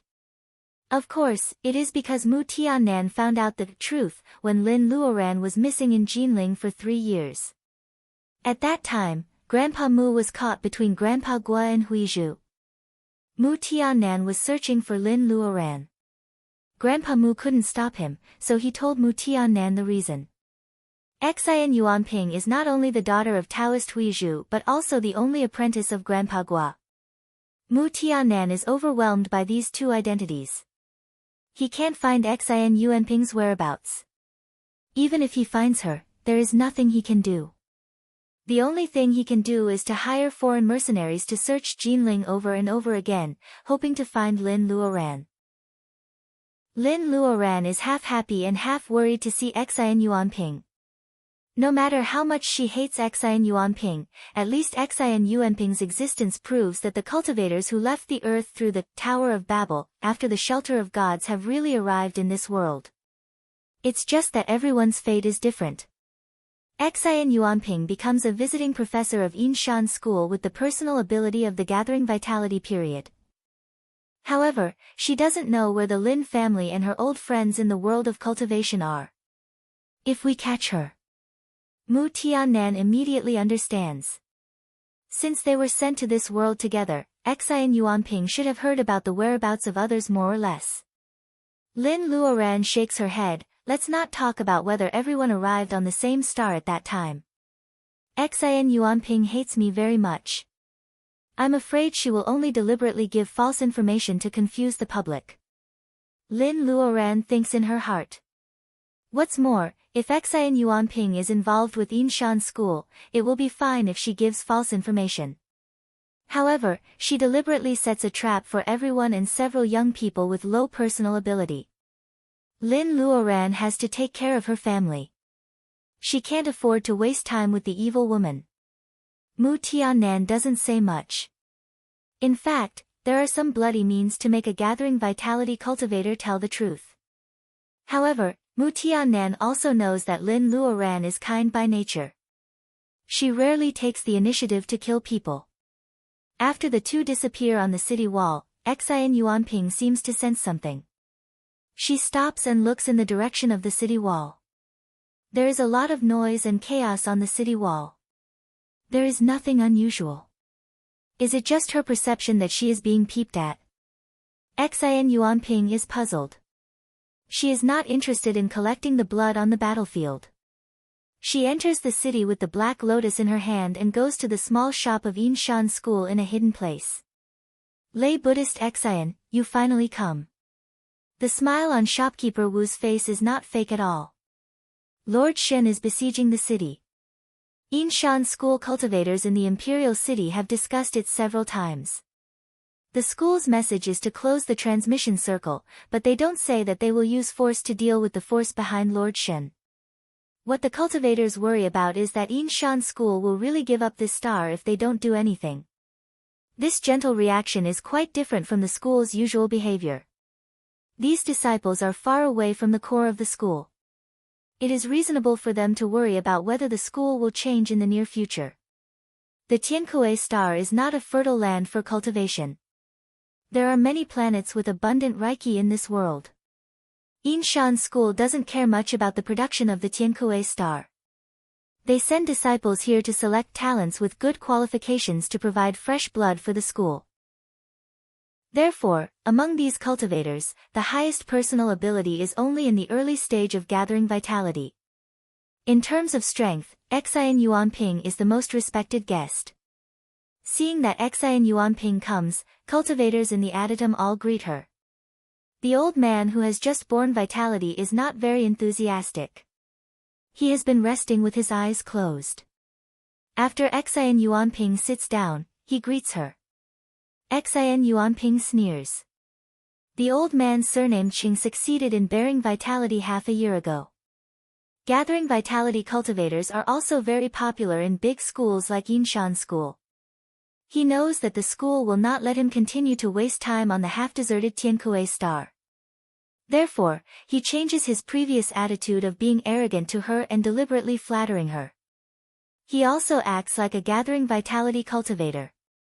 Living in this world for hundreds of years, Xin Yuanping has seen many similar faces. She secretly scolds him for being reckless.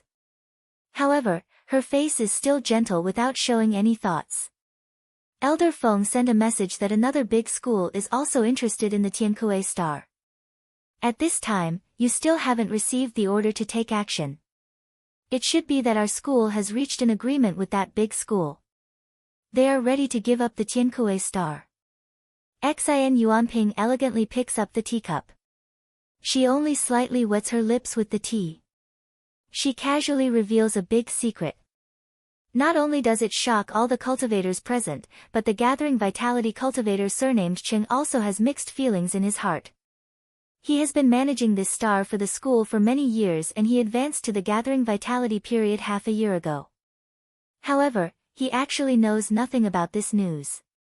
Is the school's trust in him less than that of a visiting minister? The cultivator surnamed Qing frowns. I haven't received the order to evacuate. However, Xin Yuanping turns her head aside. Shopkeeper Wu, what is the background of the gathering vitality individual cultivator you mentioned the other day? The old man surnamed Cheng is embarrassed. He has some resentment towards Xin Yuanping. However, his personal ability is not as good as hers, so he has to bear it. How can shopkeeper Wu describe her? He has only seen her once. When Lin Luoran entered the shop, she changed into an ordinary face. At this moment, he wants to describe her, but he is short of words. As for Ma Shuangshuang and the other two, they each have their own characteristics. Xin Yuanping has no impression of any of them. Later, Mu Tiannan and others gathered in the capital one after another. With their personal ability, how can they alert the spies of Yinshan School? A very strange gathering vitality individual cultivator. Is it her who is secretly peeping on the city wall? Xin Yuanping doesn't get any useful information. There is an uncontrollable power lurking around her. She always feels that it is an unknown threat. She ignores a group of Yinshan School disciples who are looking at her eagerly. She only reminds shopkeeper Wu, whom she usually deals with, that she should close the shop as soon as possible and be ready to give up the Tiankui star at any time. Shopkeeper Wu glances at the old man surnamed Cheng cautiously and changes the topic to the figures consigned by Xian Yuanping. Recently, the situation in the Tiankui Star is unclear. Individual cultivators are generous in order to protect themselves. The figures sent by lay Buddhist Xian are selling very well. Do you want to pay the spirit stones on the account? Xian Yuanping nods noncommittally. The figures she gives to shopkeeper Wu are just ordinary paper figures. She draws a few in her spare time just to make her life in the Tiankui Star less boring. Xian Yuanping doesn't care about the spirit stones at all. After receiving the spirit stones, Xian Yuanping leaves directly, ignoring the ugly face of the old man surnamed Cheng after she goes out. The place where Xian Yuanping lives is a large nunnery with green tiles and red bricks in the forest designated as a forbidden area by the royal family. The interstellar transmission circle is only 1 mountain away from the nunnery. Grand Master. A few beautiful nuns come up and smile at Xian Yuanping. Xian Yuanping nods. Is your little school sister back? The little nun shakes her head. The little school sister's personal ability is not high, but she is born charming. She is selected by the Grand Master from the slave market. After teaching her for a few years, she is sent to the palace to be the favorite concubine of the old emperor. Lord Shen, who is now besieged by the little school sister, was suppressed badly by the little school sister. He was the most promising prince to inherit the throne, but he was exiled thousands of miles away and forced to rebel against his father. Although the little nun can't figure out why the Grand Master has such a high personal ability, she still replies very respectfully. Half a month ago, the little school sister came to offer incense. If she comes out again now, it will be a little eye-catching. Xian Yuanping chuckles. Now the country is about to fall. As an imperial concubine, isn't it the best reason to enter the nunnery to pray? The little nun nods and goes to arrange it.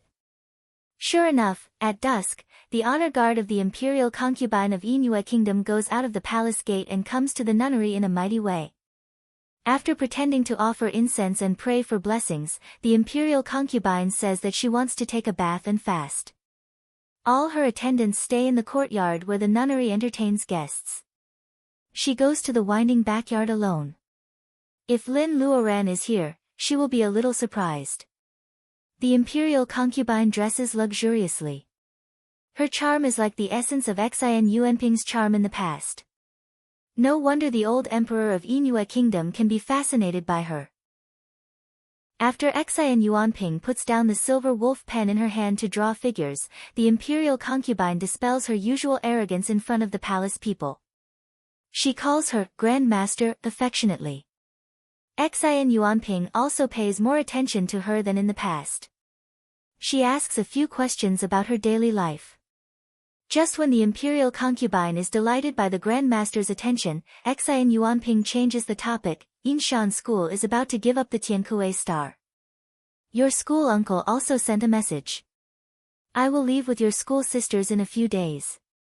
The imperial concubine is happy. Grand Master, don't I have to go back to the palace? As a young woman born and raised here, she obeys her Grand Master's order to serve an old man for 10 years.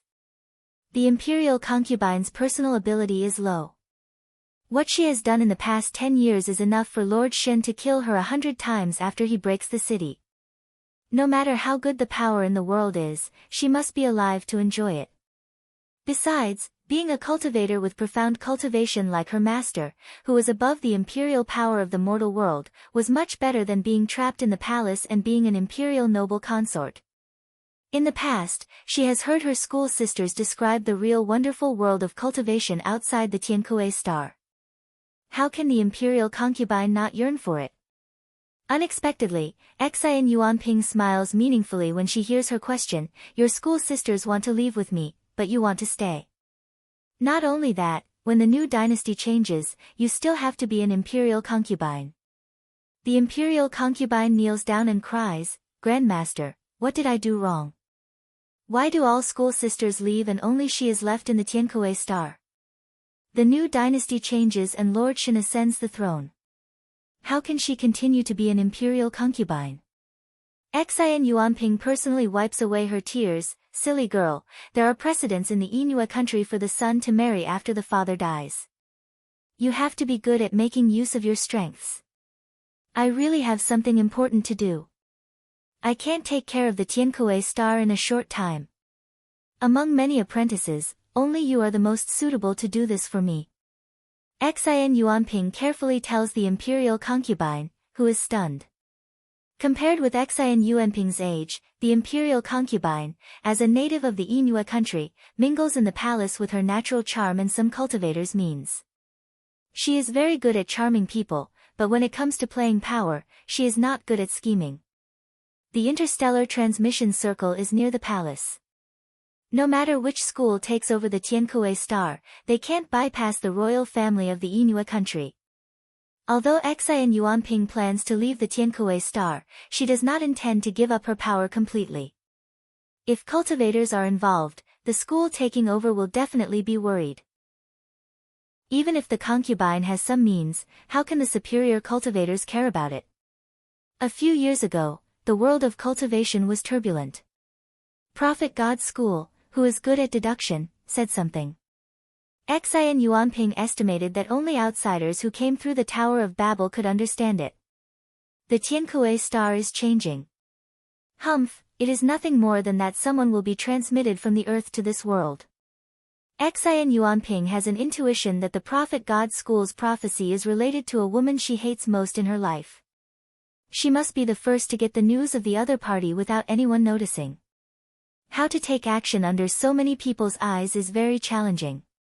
However, Xian Yuanping likes challenging difficult things. 400 years. If that woman is still alive, she should at least gather vitality. However, the personal ability of the two is not too different. After all, the Reiki on the earth is too rich. No matter how talented she is.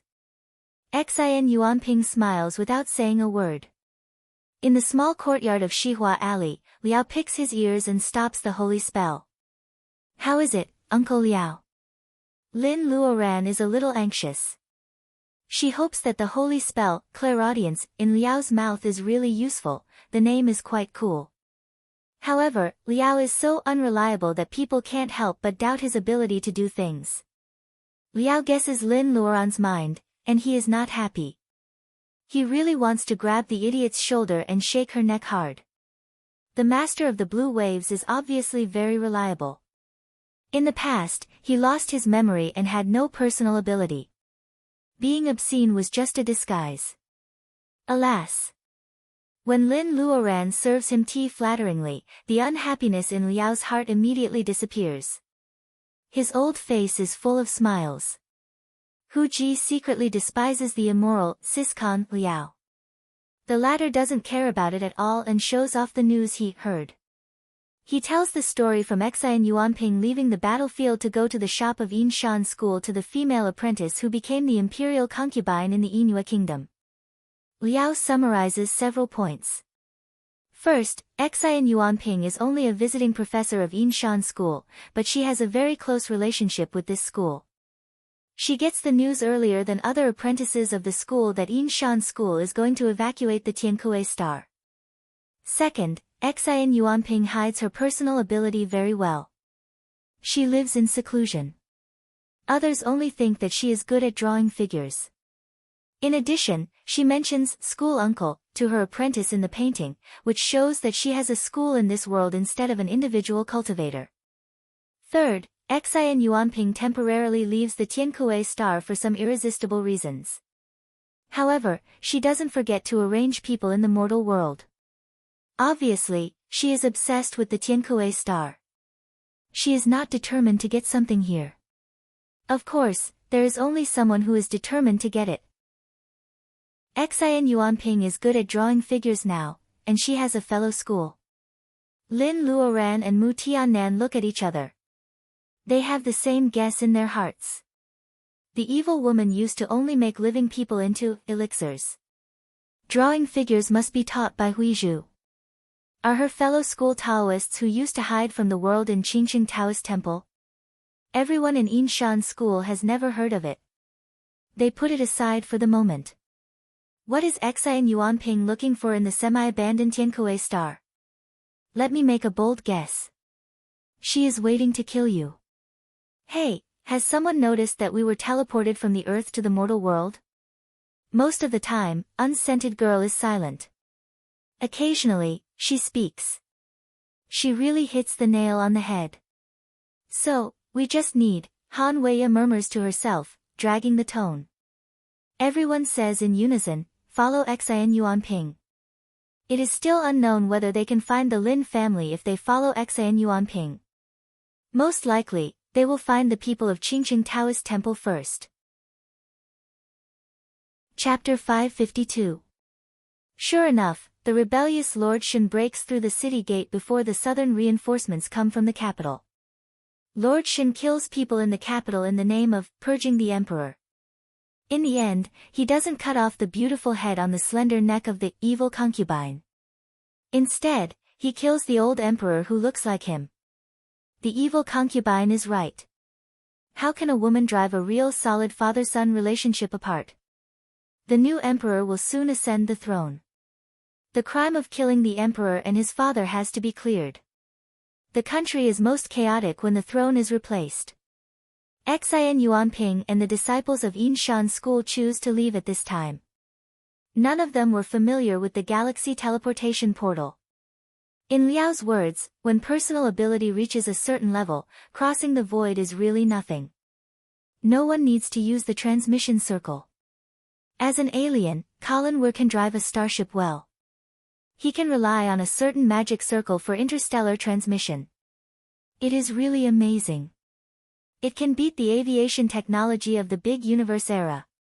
The subtext is that don't count on an alien. This is not scientific. Hu Ji looks at the sky, I am a native of the earth. Mu Tianan and others all agree. Earthlings are not shameful. Whether they are human beings or monsters, they are all earthlings.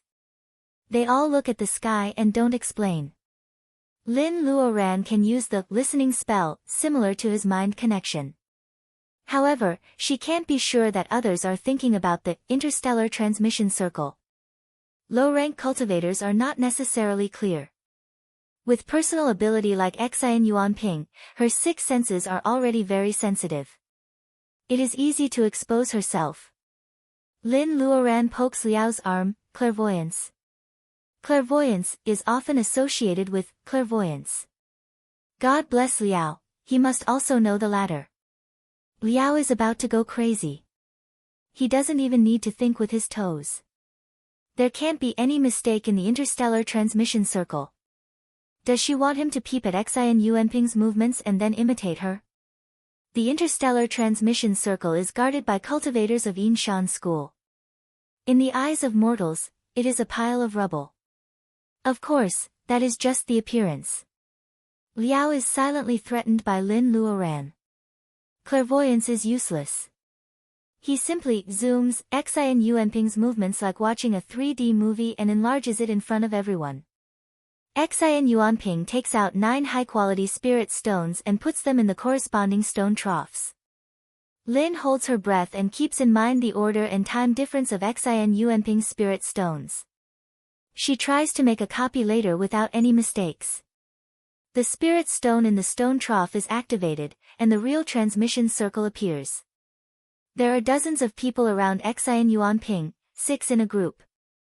The cultivators quickly step into the light curtain and disappear. It seemed that only 6 people could be teleported at a time. Lin Luoran divides the people on her side into a group so that they can watch over each other and help each other during interstellar transmission. After all, no one knew what was guarding the other end of the transmission array. Including herself, there were 13 of them, which meant that one of them had to take turns. Hu Ji raised his hand and mouthed that he would take the turn. Everything is settled. The number of cultivators waiting for teleportation is getting smaller and smaller. Xian Yuanping is also quietly waiting for the boring teleportation. Everyone is a little relaxed. Something strange happens at this moment.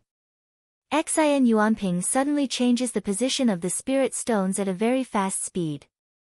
Then she disappears in the transmission circle with her 5 disciples. Oh, no. Xian Yuanping must have noticed something. Lin Luoran makes a prompt decision to show up. The old man surnamed Cheng of Yinshan School has put the spirit stones back. Seeing a large group of people suddenly appear nearby, and he can't figure out their strength, his first thought is that the force that takes over the Tiankuei star is not willing to let them go. He runs into the transmission circle with a gloomy face and disappears together with the last few people of Yinshan School. The 9 good spirit stones placed in the stone trough by Xian Yuanping also run out of energy and turn into dust. This is the result of overestimating one's strength. Lin Luoran regrets so much that everyone has nothing to say.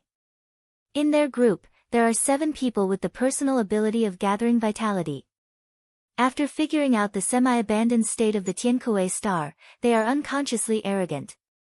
Even if Lin Luoran meets her old enemy, Xian Yuanping, she doesn't feel any pressure. Xian Yuanping has been in the world of cultivation for hundreds of years, but she has made great progress. She doesn't expect to fail miserably. What should we do now? They obviously went to 2 different places. Baojia has a bad temper. After being fooled, she is obviously angry. Yang Lisha blinks. Her apple-like face is so round that people want to take a bite. Let's divide into 2 groups. Dividing people into 2 groups, one group will follow Yinshan School, and the other group will follow Xian Yuanping. This method is the most effective. No matter what the relationship between Yinshan School, Xian Yuanping, and the former cultivators from the earth, they can take care of both. But the biggest problem now is, this world is not small. Where are we going to reunite? Lin Luoran is looking for people now. She doesn't want to lose the people she brought here before she finds the Lin family. Liao thinks for a while. Even if cultivation is popular and there are many stars, cultivators always need to exchange experiences and exchange materials.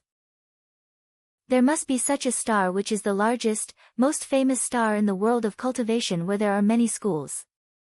Let's divide into 2 groups for 5 years. Whether we can find them or not, we will go to the main star to reunite.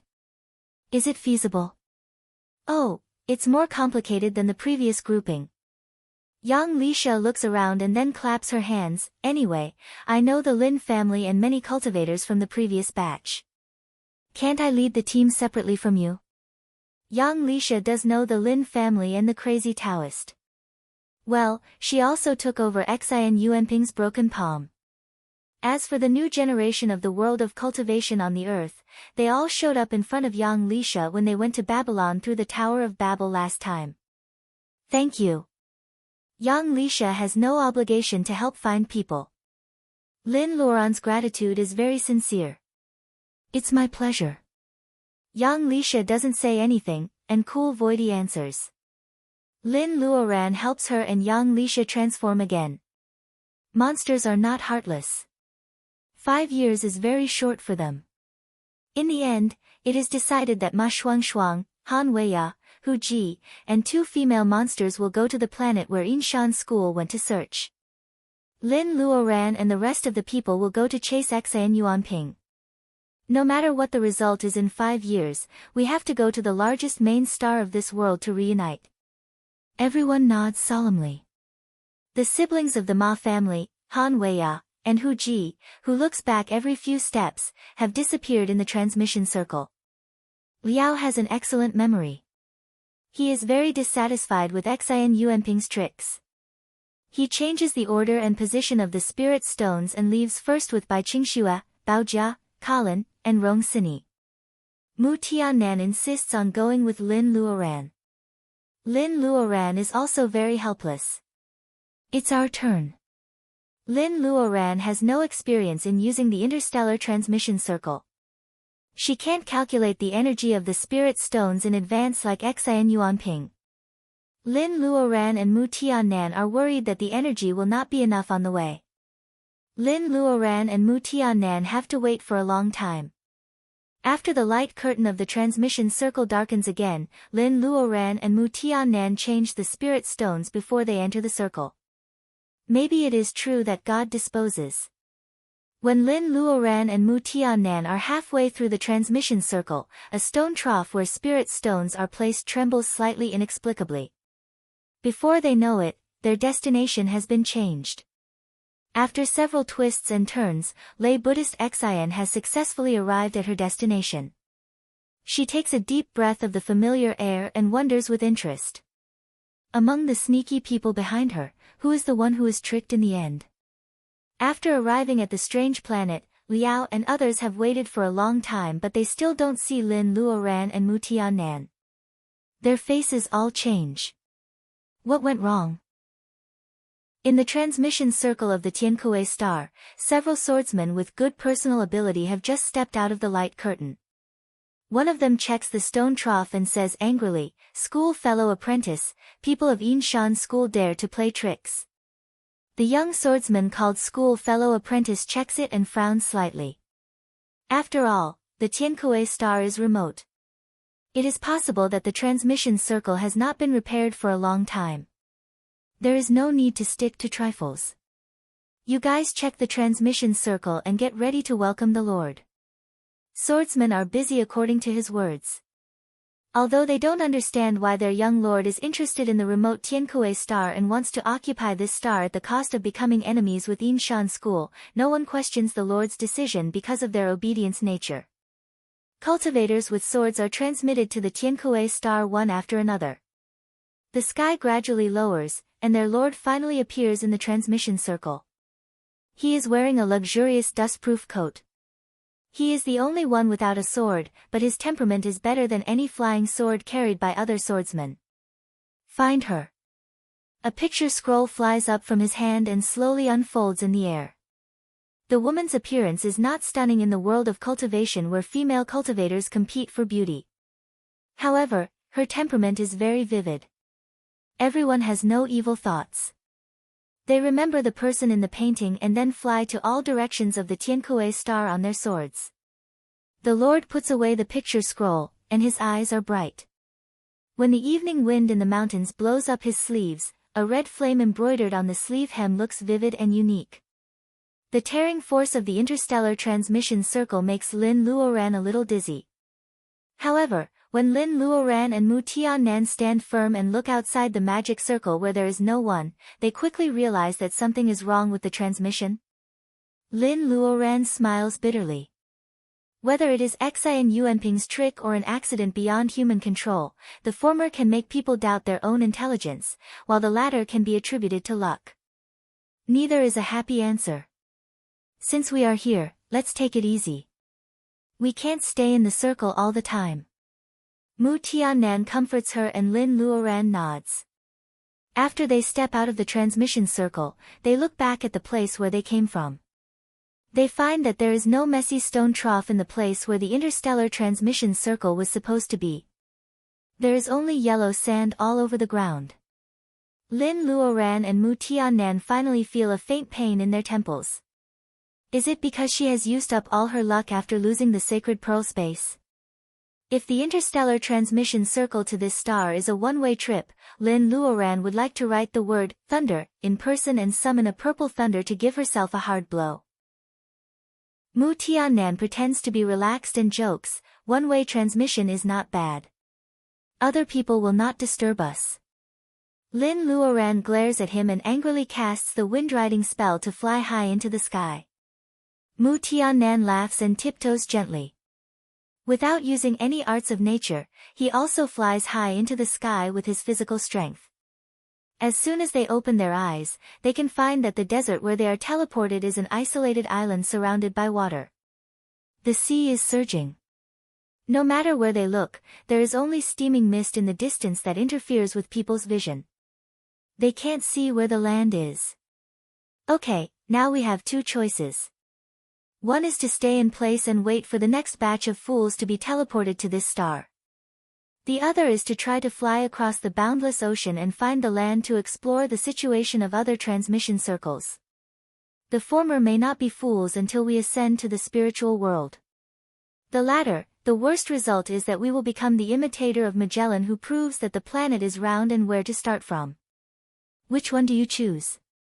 Two people wait in the desert to ascend to the spiritual world. If it weren't for the fact that they have to find their families, Mu Tiannan would definitely agree with the first proposal. So, does he still have a choice? Why do I remember that the person who sailed the earth successfully was Columbus? Mu Tiannan seems to be trying to recall the world history knowledge he learned in middle school. Lin Luoran is speechless. However, when they are flying over the sea, she is still wondering whether the history question she memorized was Magellan or Columbus. Hey, this is really the knowledge from hundreds of years ago. As a great cultivator in the divinization period, whoever dares to test her with such questions will be killed on the beach. Although the wind-riding spell is a bit slow, with her current personal ability, she should be able to compete with Goldie in the past, right? In the past, she sat on Goldie's back and traveled thousands of miles from Jinling to the center of Chuan province. It took her less time than a direct flight. However, she and Mu Tiannan have been flying on the sea for more than 10 days before they see the land they yearn for day and night.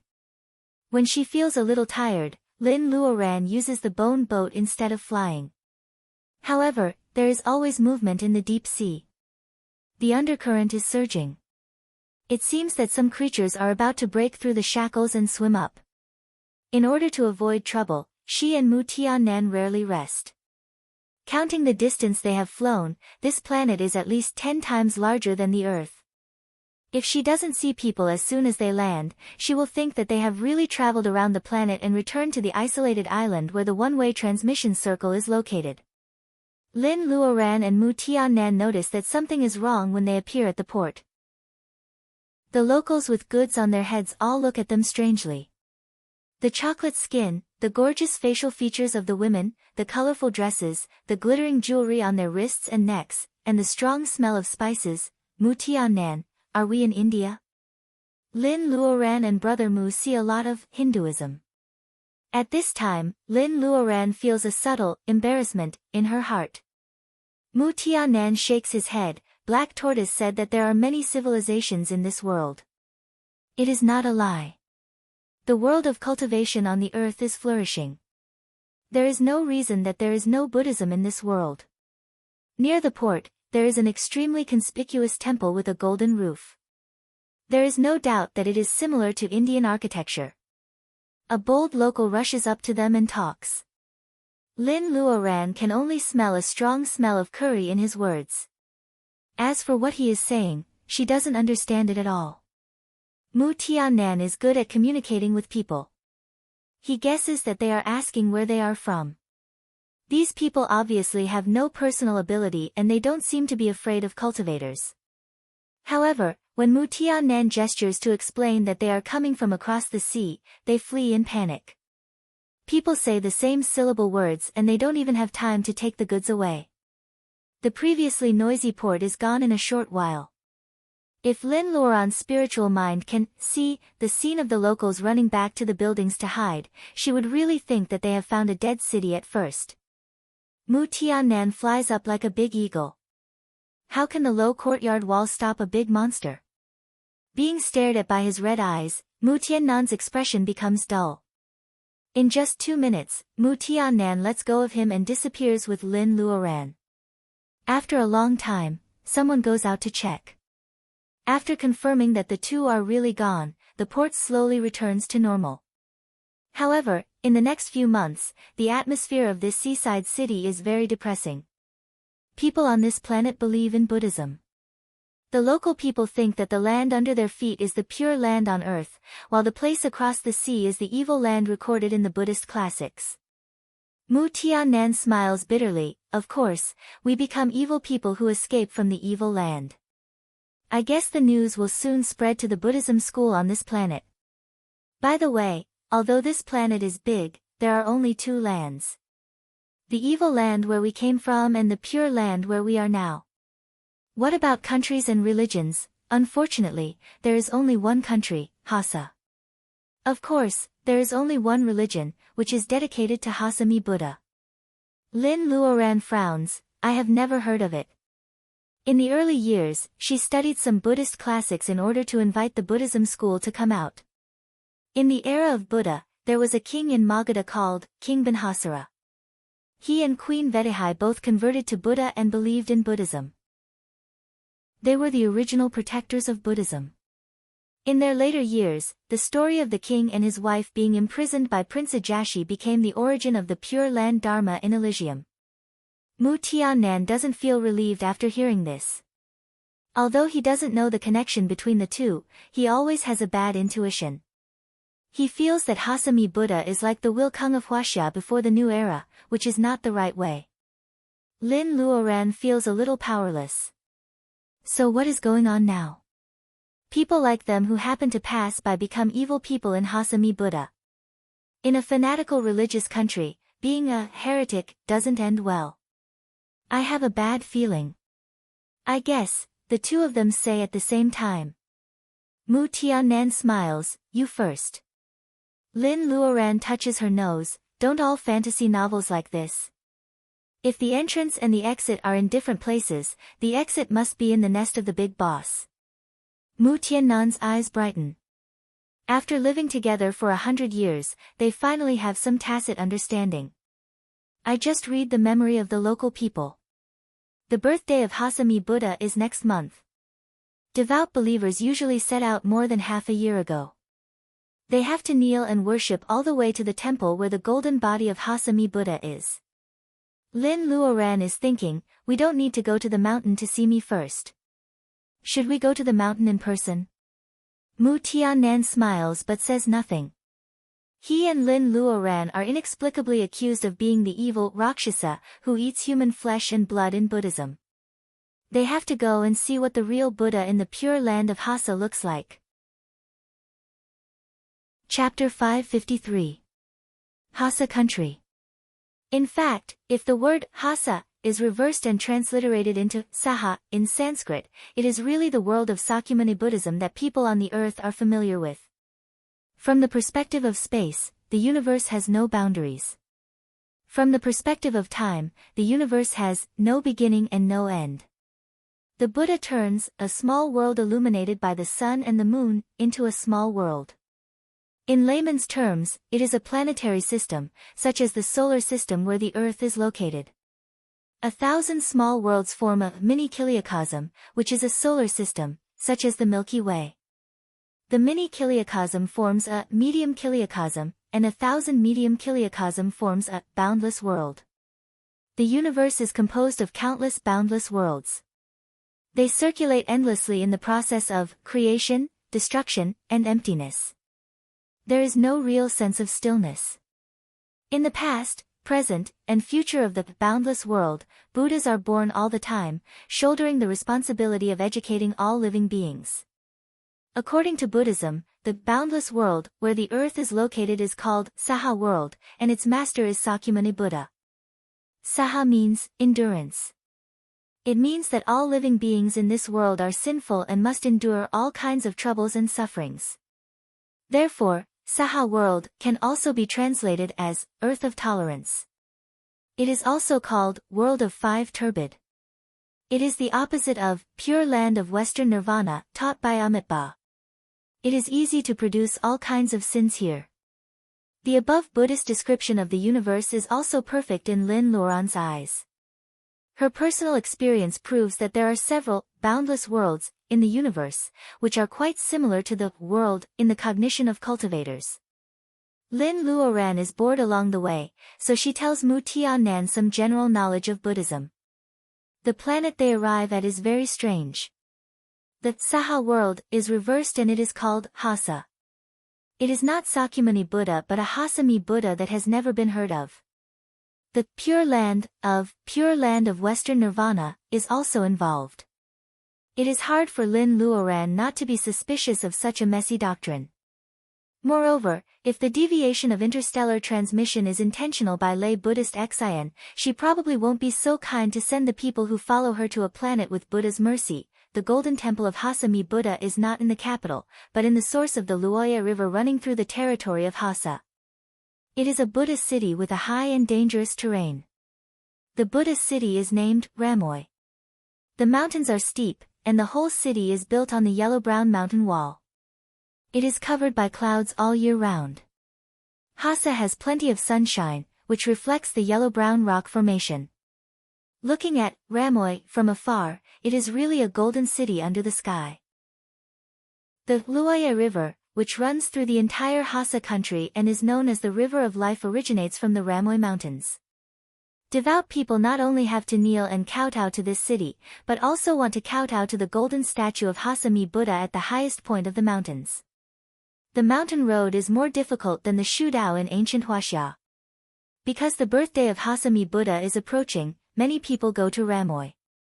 His thick calluses could be seen at a glance. His face was full of hardships, and it was clear that he had been through many hardships. The rich wear beautiful silk and shoes made of fine silk. They ride luxuriously decorated ox carts with golden bells hanging on the horns of the ox carts. The ox carts are covered with flowers. They are luxurious all the way. It is more like an outing than an offering to Buddha. Along the way, Lin Luoran sees that there are no rich people. Hassa is actually rich, but the property is in the hands of big landlords. Civilians are extremely poor. The highest requirement of slaves is not to starve to death.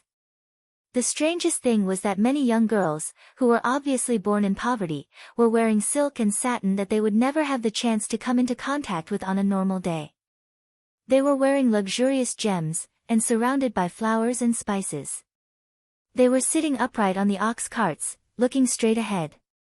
Believers look at them with envy and respect. Soon, Lin Luoran and Mu Tiannan know that they are the fairies selected from all over the country to be offered to Hassa-mi Buddha. At first, Mu Tiannan laughs that extreme poverty is the fertile soil for faith. He doesn't know if Hassa-mi Buddha does it on purpose. As soon as they hear that beautiful girls will be offered to Hassa-mi Buddha, he and Lin Luoran are speechless. Although Lin Luoran also cultivates the power of faith, she can't find any words to refute Mu Tiannan's words. Take her experience as an example. At the beginning, she apatheticized herself in Dongting. If she follows the usual pattern, she may have to do good deeds for 1,000 years to gradually increase the number of believers. However, because of the catastrophe of the earth, she only stayed for 100 years during the reconstruction. She appeared in the crisis, and the growth of believers was exponential. The more difficult life is, the more likely people with weak willpower are to pin the hope of changing their lives on Buddha. However, Buddhism advocates believers to endure the suffering of this life and do good deeds in order to achieve good results in the next life. Even Lin Luoran doesn't know whether people have an afterlife or not.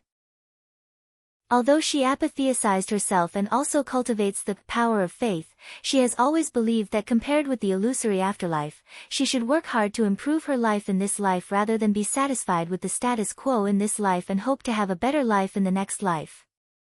In a word, she is against most Buddhist cultivators in the world. Even if Hassa-mi Buddha is the orthodox Buddhism, it probably doesn't like her. Buddha advises believers to be patient, but Lin Luoran wants her believers to change actively. On the way to Ramoy, Lin Luoran and Mu Tiannan are mixed in the crowd of worshippers. Many monks are looking for them. The eyes of those monks are shining, and there is the fluctuation of the power of faith around them. Obviously, they are the elites of Hassa-mi sect, with supernatural powers. With Lin Luoran and Mu Tiannan's personal ability, they can hide their breath.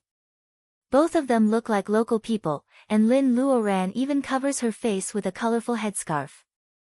They are mixed in the crowd and going to Ramoy. How can ordinary Buddhist cultivators notice them? In a few days, the two have figured out the general situation of Hassa, and they have successfully arrived at the foot of the mountain of Ramoy. The snow on the towering snow mountain melts, and a large river bank is washed out at the foot of the mountain. The snow water is bone-chilling. The climate of Hassa is hot, and believers travel thousands of miles. They are all proud of being able to hold a mouthful of Luoye River in person. This is the sacred river of life of Hassa. It can't be contaminated by human and livestock. Except drinking water on the river bank, even bathing in the river is forbidden. Only all kinds of precious spices and flowers can be thrown into the Luoye River. Lin Luoran and Mu Tiannan stand at the foot of the mountain. The Buddha's birthday is tomorrow, and a grand spell conference will be held on both sides of the Luoya River. The rich have been carried by slaves to climb the mountain a few days ago. They have to donate tens of thousands of gold to have the opportunity to receive the blessing of Buddha in person in front of the golden statue of Hasami Buddha. Do we need to go up the mountain? Mu Tiannan pulls the white headscarf on his head. After staying in Hassa for a month, he feels that he has been soaked in various spices all over his body, which exudes a kind of fragrance similar to curry, but weirder than curry. Lin Luoran hesitates. Let's wait and see. Since there are Buddhist cultivators in Hassa, no matter whether Hasami Buddha is real or not, the location of the golden body of Buddha is the same as the Taoist field of God. As long as she rashly steps into the temple where the golden body of Hasami Buddha is worshipped, the collision of two different powers of faith is likely to hurt both sides. Unless the so-called Hasami Buddha is not a real Buddha. Lin Luoran and Mu Tiannan imitate the local people.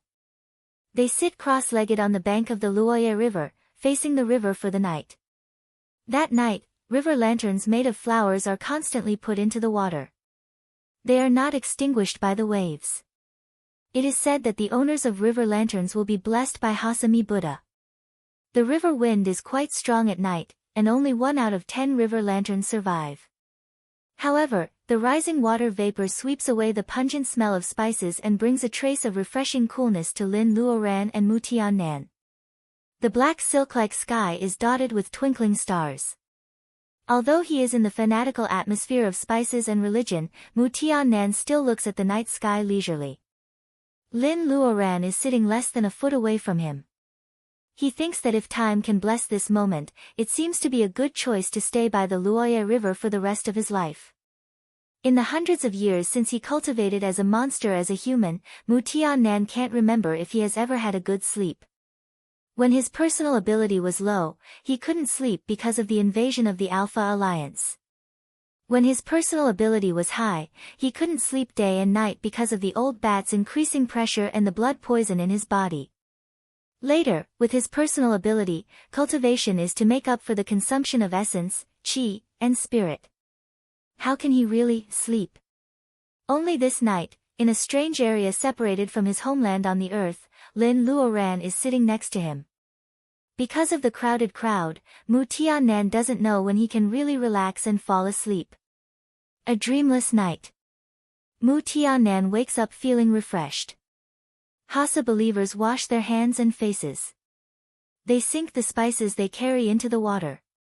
Maybe because they are soaked in snow water, all kinds of strong fragrances that usually smell pungent actually become a pleasant sandalwood after being mixed together. Sandalwood in front of the Buddha. However, those young girls dressed in luxurious clothes are still sitting on the ox cart. When the spell conference is over, they will be sunk into the Luoya River to wash away the sins of the mortal world and then offered to Hasami Buddha. What kind of Buddha is it to enjoy human sacrifice? Even if the snow water in the Luoya River can make sandalwood, Lin Luoran still feels that everything in front of her is stupid and disgusting. The place, illuminated by the sun and the moon, is a small world. No matter how far away from the earth it is, the stars will always rise as usual on the planet where there are intelligent beings. Although it is not the sun surrounded by the 8 planets, when the round sun jumps out of the Ramoy mountain range surrounded by clouds and fog, it shines on the golden top of the temple located on the main peak. The latter reflects solemn and magnificent golden light. Lin Luoran also has a moment of confusion. She doesn't doubt Hasami Buddha anymore. The first thought that comes to her mind is solemn. The golden light refracted by the golden top of the temple passes through the clouds and fog of the Ramoy mountain range all year round. It is cast on the surface of the Luoya River where the sandalwood fragrance is curling up and the water vapor is dense. It meets the source of the clear snow water. The completely different visual impact of movement and stillness, luxury and simplicity, brings a shock to people's hearts. The bell rings from the top of the mountain. The people of Hassa have already knelt down and kowtowed. However, Lin Luoran is suddenly awakened. Mu Tiannan's eyes turn red. They look at each other and both see the surprise in each other's eyes. If they are not awakened by the bell, they are almost immersed in this solemn atmosphere with their personal ability. It is not good news for the two of them. The other party has the right time, place, and people. If they really turn against each other, it will be very difficult to deal with them. Lin Luoran murmurs. Today is the so-called Buddha's birthday, the time when the power of wish is the most condensed. At this moment, the two of them are standing at the foot of the mountain where the golden body of Hasami Buddha is worshipped. It is like someone challenging the authority of mortal heart fairy in Dongting on the earth. No matter whether Hasami Buddha is real or not, Lin Luoran has already understood that she and Mu Tiannan's move of forcing the emperor to abdicate is not a good one. It's just that it's been more than 400 years. She has been thinking about reuniting with the Lins all the time. She's plotting slowly, like a frog in warm water to stabilize the situation. She lacks patience. The chanting of scriptures is neither high nor low. The scriptures are obscure, and Lin Luoran doesn't understand which book it comes from. As time goes by, the temperature gradually rises, and the sandalwood fragrance in the Luoye River is getting stronger. The rich people who went up the mountain a few days ago must have received blessings in front of the golden body. At noon, a Buddha statue, shrouded in golden light, suddenly appears above the main peak. Buddha is merciful. Hasa is here. The believers kowtow. The golden body of the Buddha chants the name of Buddha, and a substantial gaze is shooting in the direction of Lin Luoran. Lin Luoran's converged power of faith automatically protects the owner and blocks the gaze. She and the Hasami Buddha meet in the air. In a short moment of confrontation, both sides have a rough estimate of each other's strength. This so-called Hasami Buddha is very strong. However, the power of faith is not solid. Obviously, it is not a real Buddha. The Hasami Buddha is also shocked. Lin Luoran's power of faith is not stronger than it, but it is thick and solid, which makes it both surprised and surprised. This human female cultivator actually gets the godhead of a real god. If it can get it, it will be a great opportunity for it. Mu Tiannan doesn't cultivate the power of faith, so he doesn't attract the attention of the Hasami Buddha. However, it is precisely because of the carelessness of the Buddha that Mu Tiannan notices the faint breath of the same kind under the light of Buddha. He is not a Buddha. Lin Luoran narrows her eyes and says slowly word by word. Mu Tiannan is shocked. Is he a monster? Countless power of faith rushes to the golden body of the Buddha statue. The Hasami Buddha chants the name of Buddha again. The bell rings 3 times, and its golden body disappears in the depths of the clouds. Believers can't stop crying. After a while, a group of monks wearing red cassocks with golden threads and straw sandals weaved by cattail rush down from the top of the mountain with a canopy. The eminent monk on the lotus platform is similar to the previous Hasami Buddha. He is kind and doesn't have the weak monster Reiki that Mu Tiannan noticed. Believers have been shouting, Buddha Lord. Obviously, he is the spokesperson of Hasami Buddha in the human world. Of course, in Lin Luoran's view, he is the so-called Hasami Buddha himself. A bunch of golden threads invisible to ordinary people falls on Lin Luoran's head. A red light flashes in Mu Tiannan's eyes. He spits out red clouds and sticks the golden net in the air. Lin Luoran's movement becomes very slow. The monk suddenly opens his eyes, and the golden light surges. After seeing Mu Tiannan, he looks very strange. He probably doesn't understand why a real human like Mu Tiannan attacks with the fierce means of the monster. Let's go. One mountain can't accommodate 2 tigers, let alone 2 faiths. Lin Luoran and the so-called Hasami Buddha don't make a move. Once they make a move, there is no possibility of peace. The monk throws a golden net to catch her, but Mu Tiannan's red clouds repel her. Now, they even break up. Lin Luoran says to Mu Tiannan. The two have turned into a stream of light and run straight to the Buddha city, built on the steep mountain wall. In the middle of the air, the Buddha Lord on the lotus platform shouts, Evil Buddha. In the panic of the believers below, the monks holding the canopy change into a square, trying to stop Lin Luoran and Mu Tiannan. Mu Tiannan smiles slightly. In his heart, he sneers at a group of hypocrites who overestimate themselves and easily break the circle set by the monks. Buddha's light can subdue monsters, but unfortunately, this Buddha is not upright. The power of faith he produces can't do anything to a big monster like Mu Tiannan. Needless to say, Lin Luoran has completed the 5 elements of her gathering vitality. Except for the divinization doom, she already has the strength of a divinization cultivator. In the past, she had to rely on the escape spell. Now she can touch the fluctuation frequency of space, so she directly chooses to teleport. When she reappears, she is already in front of the temple on the main peak where the golden body of Hasami Buddha is worshipped. A 1,000-year-old Bodhi tree is like a rising cloud. The temple is full of incense. The strong faith keeps Lin Luoran under the tree and doesn't let her step out. Mu Tiannan follows her and falls. The Buddha nature of the 1,000-year-old Bodhi tree makes him slightly uncomfortable. However, when he restrains his monster power, the Buddha nature certainly can't hurt him. In the square in front of the temple, a number of slaves favored by their masters are crawling. Seeing that the Buddha Lord's honor guard turns back halfway, they all look up in surprise. In the temple, the rich and noble dignitaries of Hasa are still enjoying the aftertaste of blessing. Seeing the monks carrying the lotus platform back, they go out of the temple in 2s and 3s to see what is going on. Hearing that the Buddha Lord says that the 2 people standing under the tree are evil abominations, with completely different skin color and dress, they are all panicked. They call their slaves to come forward to protect their masters. The monks in the temple go out in a line.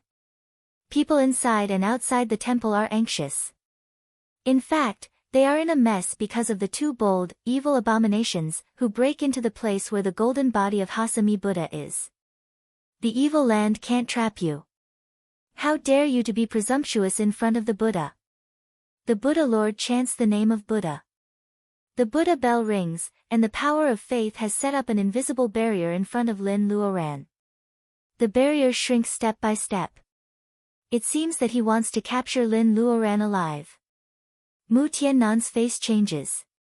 This monster has been wearing Buddhist robes for a long time. When he takes action in person, the Buddha's light can almost be mistaken for the real one. It is much stronger than the monks who intercepted them before. Lin Luoran waves her sleeves, and the approaching barrier is stopped by her. We just pass by accidentally. We don't intend to compete with you for believers. Why are you so persistent? The sarcasm in the monster's eyes is covered by his kind appearance. Now that he has found that Lin Luoran has Godhead, how can he let her go easily?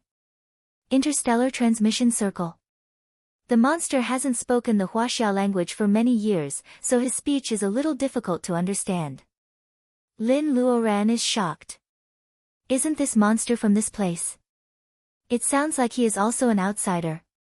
She still has doubts in her heart, so she says, "We really don't want to stay here for a long time, let alone stay here. Please tell us the location of the transmission circle. We will reward you generously." The Buddha Lord smiles kindly, "Reward you generously. Then what I want is your Godhead. Are you willing to give it to me?" Lin Luoran is not angry. She replies lightly, "You are not the only one who has this idea. It's a pity that aliens are short-sighted. You always think about building a cult and taking shortcuts. How can you prove the position of Buddha? Don't mention this ridiculous plan again. If I were you, I'd better propose some conditions that both sides can agree on. The deal is done. The starry sky is vast, and you and I probably won't meet each other again. Isn't it a win-win situation?" Mu Tiannan laughs because of Lin Luoran's words, but the Buddha Lord is so angry because of her short-sightedness. The 2 evil Buddhas don't repent and insist on making trouble in Hasa. Pilgrims, go down the mountain. Monks in the temple form a magic circle to capture the 2 Buddhas and restore the peace in front of the Buddha. Yes, Buddha. The dignitaries of Hasa have been trembling for a long time. Hearing the Buddha's decree, they feel like they have been pardoned. They hurriedly order their slaves to guard them and want to go down the mountain. The monks in the temple surround Lin Luoran and Mu Tiannan in a group. They hold copper lamps in their hands and turn them slowly. They are chanting obscure scriptures. Lin Luoran is very happy. If I were you, I would wait a little longer. When the two sides win, you can open your eyes and see who is the real Buddhas. She says this in the local dialect, so everyone here can hear her clearly. The Buddha Lord shakes his head and says nothing. He only chants the scriptures. It seems that he feels sorry for the stubbornness of the evil Buddhas. The dignitaries look angry. They accuse Lin Luoran of offending the Buddha Lord and she will not have a good ending. Mu Tiannan sighs. They are obviously a group of sick puppets bewitched by monsters. Why do you have to do this? Mu Tiannan is right. The Buddha confuses people and teaches the civilians and slaves, the largest population base, to be content with the status quo. They don't know how to resist unfair treatment. They defend the interests of the dignitaries. They are willing to worship Hasami Buddha. They are indeed a group of self-hypnotized puppets. The distinguished believers have left. The rotating copper lamp in the monk's hands and the chanting sutras are complemented by the monk's mouth. The other side has the right time, the right place, and the right people. The people's wish at this time is to let Buddha catch the two evil monks. The golden light is enhanced by the monks and the power of will. Lin Luoran also feels the pressure approaching step by step. Mu Tiannan looks up to the sky and roars. A pair of black wings grow out from under his ribs. He looks horrible. Standing beside Lin Luoran, he really matches the description of Rakshasa in the ancient books. Men are extremely ugly and women are very beautiful, and they both feed on human beings. The monks turn the copper lamps and chant scriptures faster unconsciously. Mu Tiannan flaps his wings. The strong wind makes the monks shake, and the copper lamps in their hands are half burning and about to go out. It's interesting. He is obviously a human, but he cultivates the arts of the monster. He has reached this level without exploding and dying.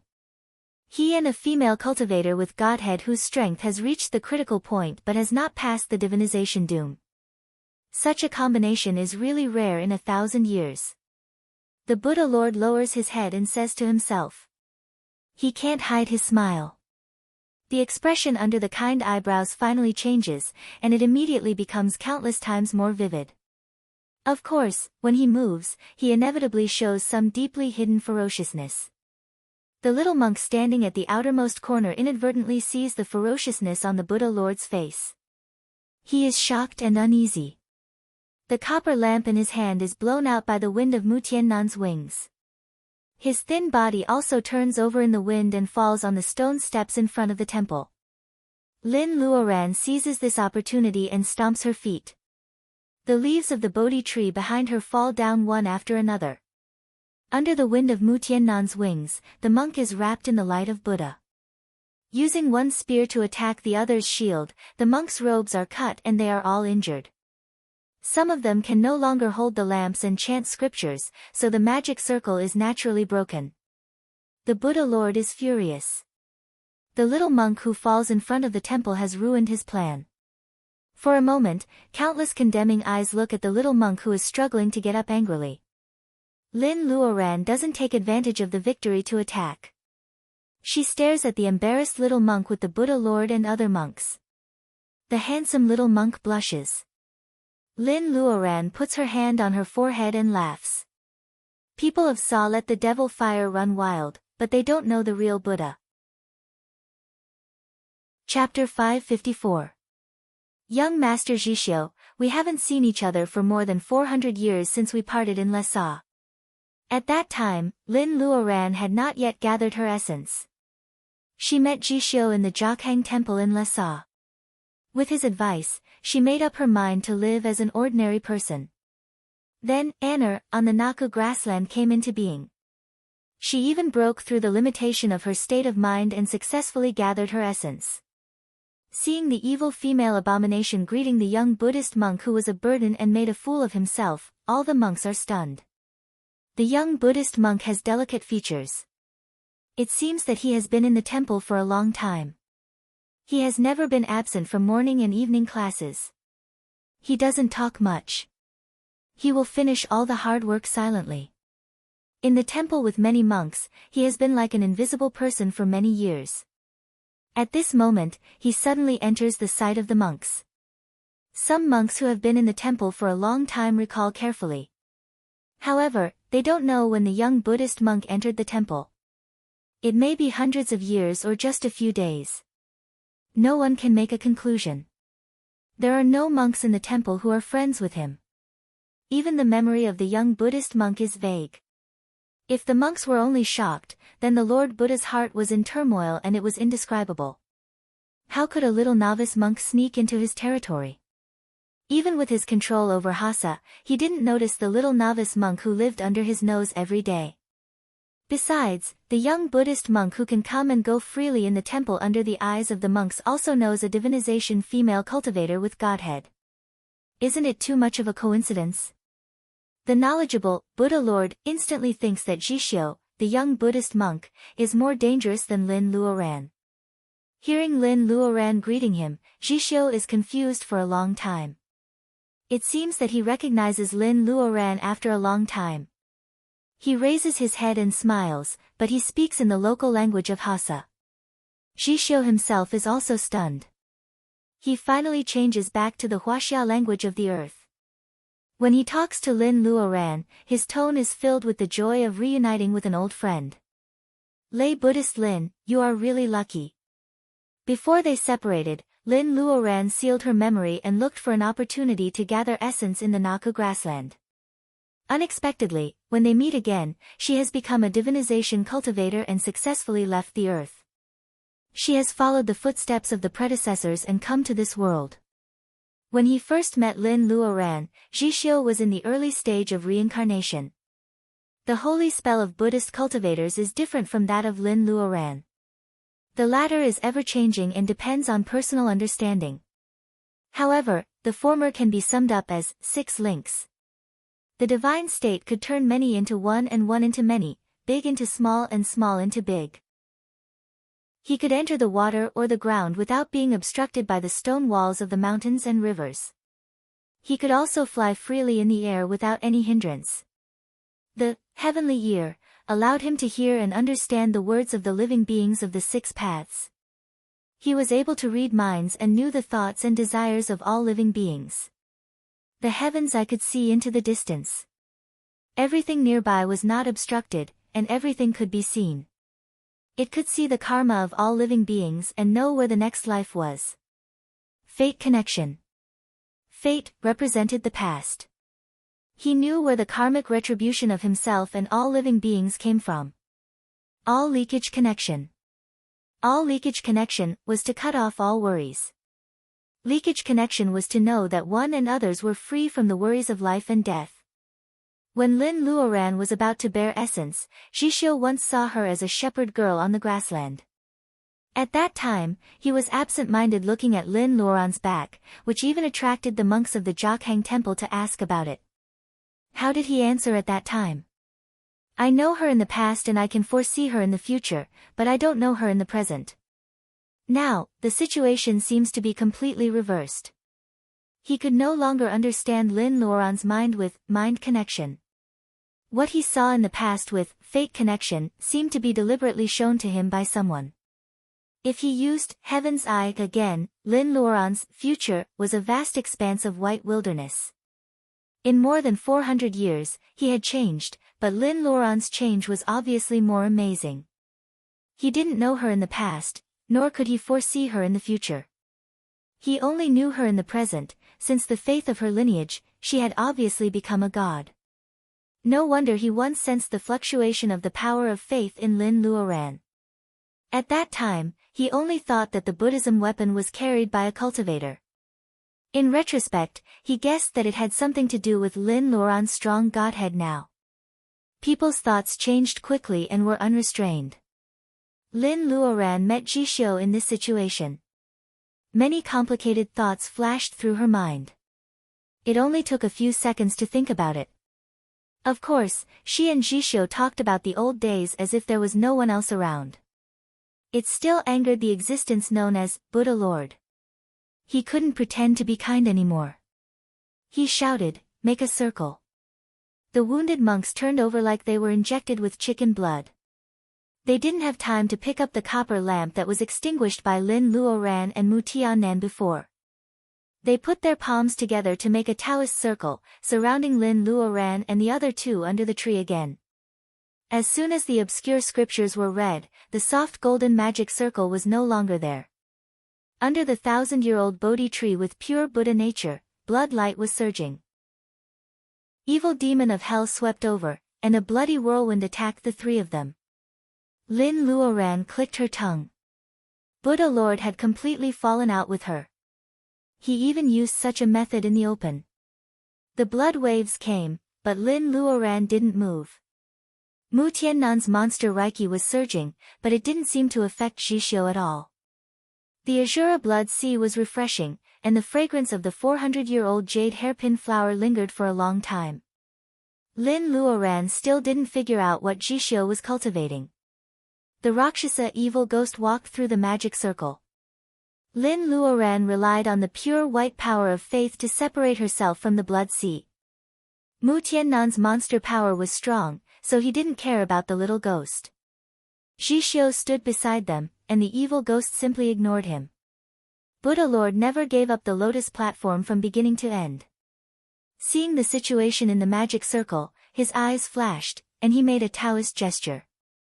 The 1,000-year-old Bodhi tree behind the three of them shone with golden light. A big mouth suddenly appeared and swallowed Lin Luoran and the other two. Although this move came suddenly, it was not too difficult to get rid of it. Lin Luoran and Mu Tiannan didn't resist, but Jisho signaled them. Buddha Lord probably didn't expect it to be so smooth. If things were abnormal, there must be something wrong. He couldn't pretend to be kind anymore. He frowned slightly and told the monks to change the magic circle. He chanted sutras and made Taoist gestures to strengthen the inhibition of the Bodhi tree. The Bodhi tree was a very Buddha-like species. The gentle golden light suddenly turned into a big mouth and swallowed them. Lin Luoran and the other two fell into a dark space. With Lin Luoran's personal ability, her eyesight can tell the difference between day and night. However, at this moment, all she can see is pitch darkness. The light in the world seems to be swallowed by something, and it is indescribably cold. Soon, her toes landed on the ground. There was a slight sound, and something like a snake came over. Lin Luoran burned it with the true fire.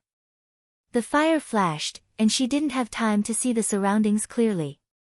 However, even the Samadhi true fire only lasted for a short moment before it was extinguished. It's very big here. Don't get lost. Jisho, who signaled Lin Luoran not to resist, finally said. A faint white light appeared. He flicked his fingers, and a white light rose and fell, turning into a halo around the three of them. With the help of the faint halo, Lin Luoran finally saw the surroundings clearly. The black fog was rolling outside the white halo. They were in the thick fog, and the surroundings were vast and boundless. They couldn't tell the location for a while. Master Jisho seems to be very familiar with this place. The white light was pure Buddha, and it was the nemesis of the black fog. However, according to Jisho's words, it seemed that this was not the first time for him to come here. Jisho nodded. He was too close to a young woman, and his handsome face was a little young and shy. He really looked like a little monk who had not been cleansed of the mortal world. I was in a muddle in Hasa before. In the more than 70 years since I woke up, I have quietly come here dozens of times. Finally, I have a little understanding of this place. Mu Tiannan, who had been very quiet, suddenly asked, "Are we in the underground space of the Bodhi tree?" During the conversation, the three of them had been walking. Based on their speed, the distance they had walked was probably more than the distance they had walked outside. However, they just couldn't see the end. Jisho nodded, yes and no. you think we have walked a long way, but in fact, we have been in the Bodhi tree. Lin Luoran was stunned. Mount Meru hides a mustard seed, and a mustard seed hides a Mount Meru, mustard seed space. Jishio smiled and put his palms together. Lay Buddhist Lin, you know Buddhism very well. Lin Luoran blushed slightly. It was not difficult for cultivators to be knowledgeable. It just depended on whether people were willing to pay attention to the knowledge of other schools. Buddhism used mustard seed to describe extremely small things. Mount Meru was originally the name of a mountain in Hindu mythology. It referred to the residence of Sakra and the 4 heavenly kings. It was 84,000 meters high, so Mount Meru was used to describe extremely huge things. The two contained each other, just like there was a universe in the sacred pearl space, and there was a world in a flower and a leaf. A mustard seed could contain a huge Mount Meru. According to the definition of mustard seed space, they might not even be in the Bodhi tree at this time. They might just be in a certain Bodhi seed or a bark on the tree. Master Jishio claimed that he was muddle-headed before, and it has been more than 70 years since he woke up. What's going on? The mustard seed space was vast and boundless. Even if they didn't chat, the black fog around them that could swallow the light would make them feel creepy. Lin Luoran explained the mustard seed space to Mu Tiannan and then turned to ask Jishio. The young Buddhist monk avoided talking about it. Instead, he was very interested in Lin Luoran's experience over the years. Lin Luoran told him what she could. When it came to her disappearance because of looking for Mount Penglai, Jishio was not moved by her lucky chance of finding Spirit Mountain. Instead, he sighed about Lin Luoran's experience in the Sea of Sin. In the past, when the Shelter of Gods was opened, Buddhism left together. Jishio was very worried about the catastrophe of the earth.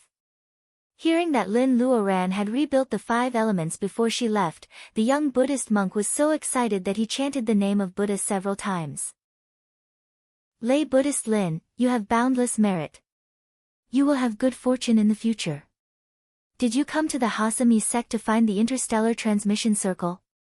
Lin Luoran's eyes brightened. Master, do you know where the transmission circle is? Jishio is a little worried. The interstellar transmission circle happens to be under our feet, but we can only see it but can't use it. Lin Luoran and Mu Tiannan are half happy and half worried. Does it mean that it is under the Bodhi tree? Then they can only see it but can't use it. Is the transmission circle broken? Master, you have entered the tree dozens of times, but you haven't left this star. Can't you repair the circle? Jishio sighs. Lay Buddhist monks, please follow me and you will know the cause and effect. Chapter 555.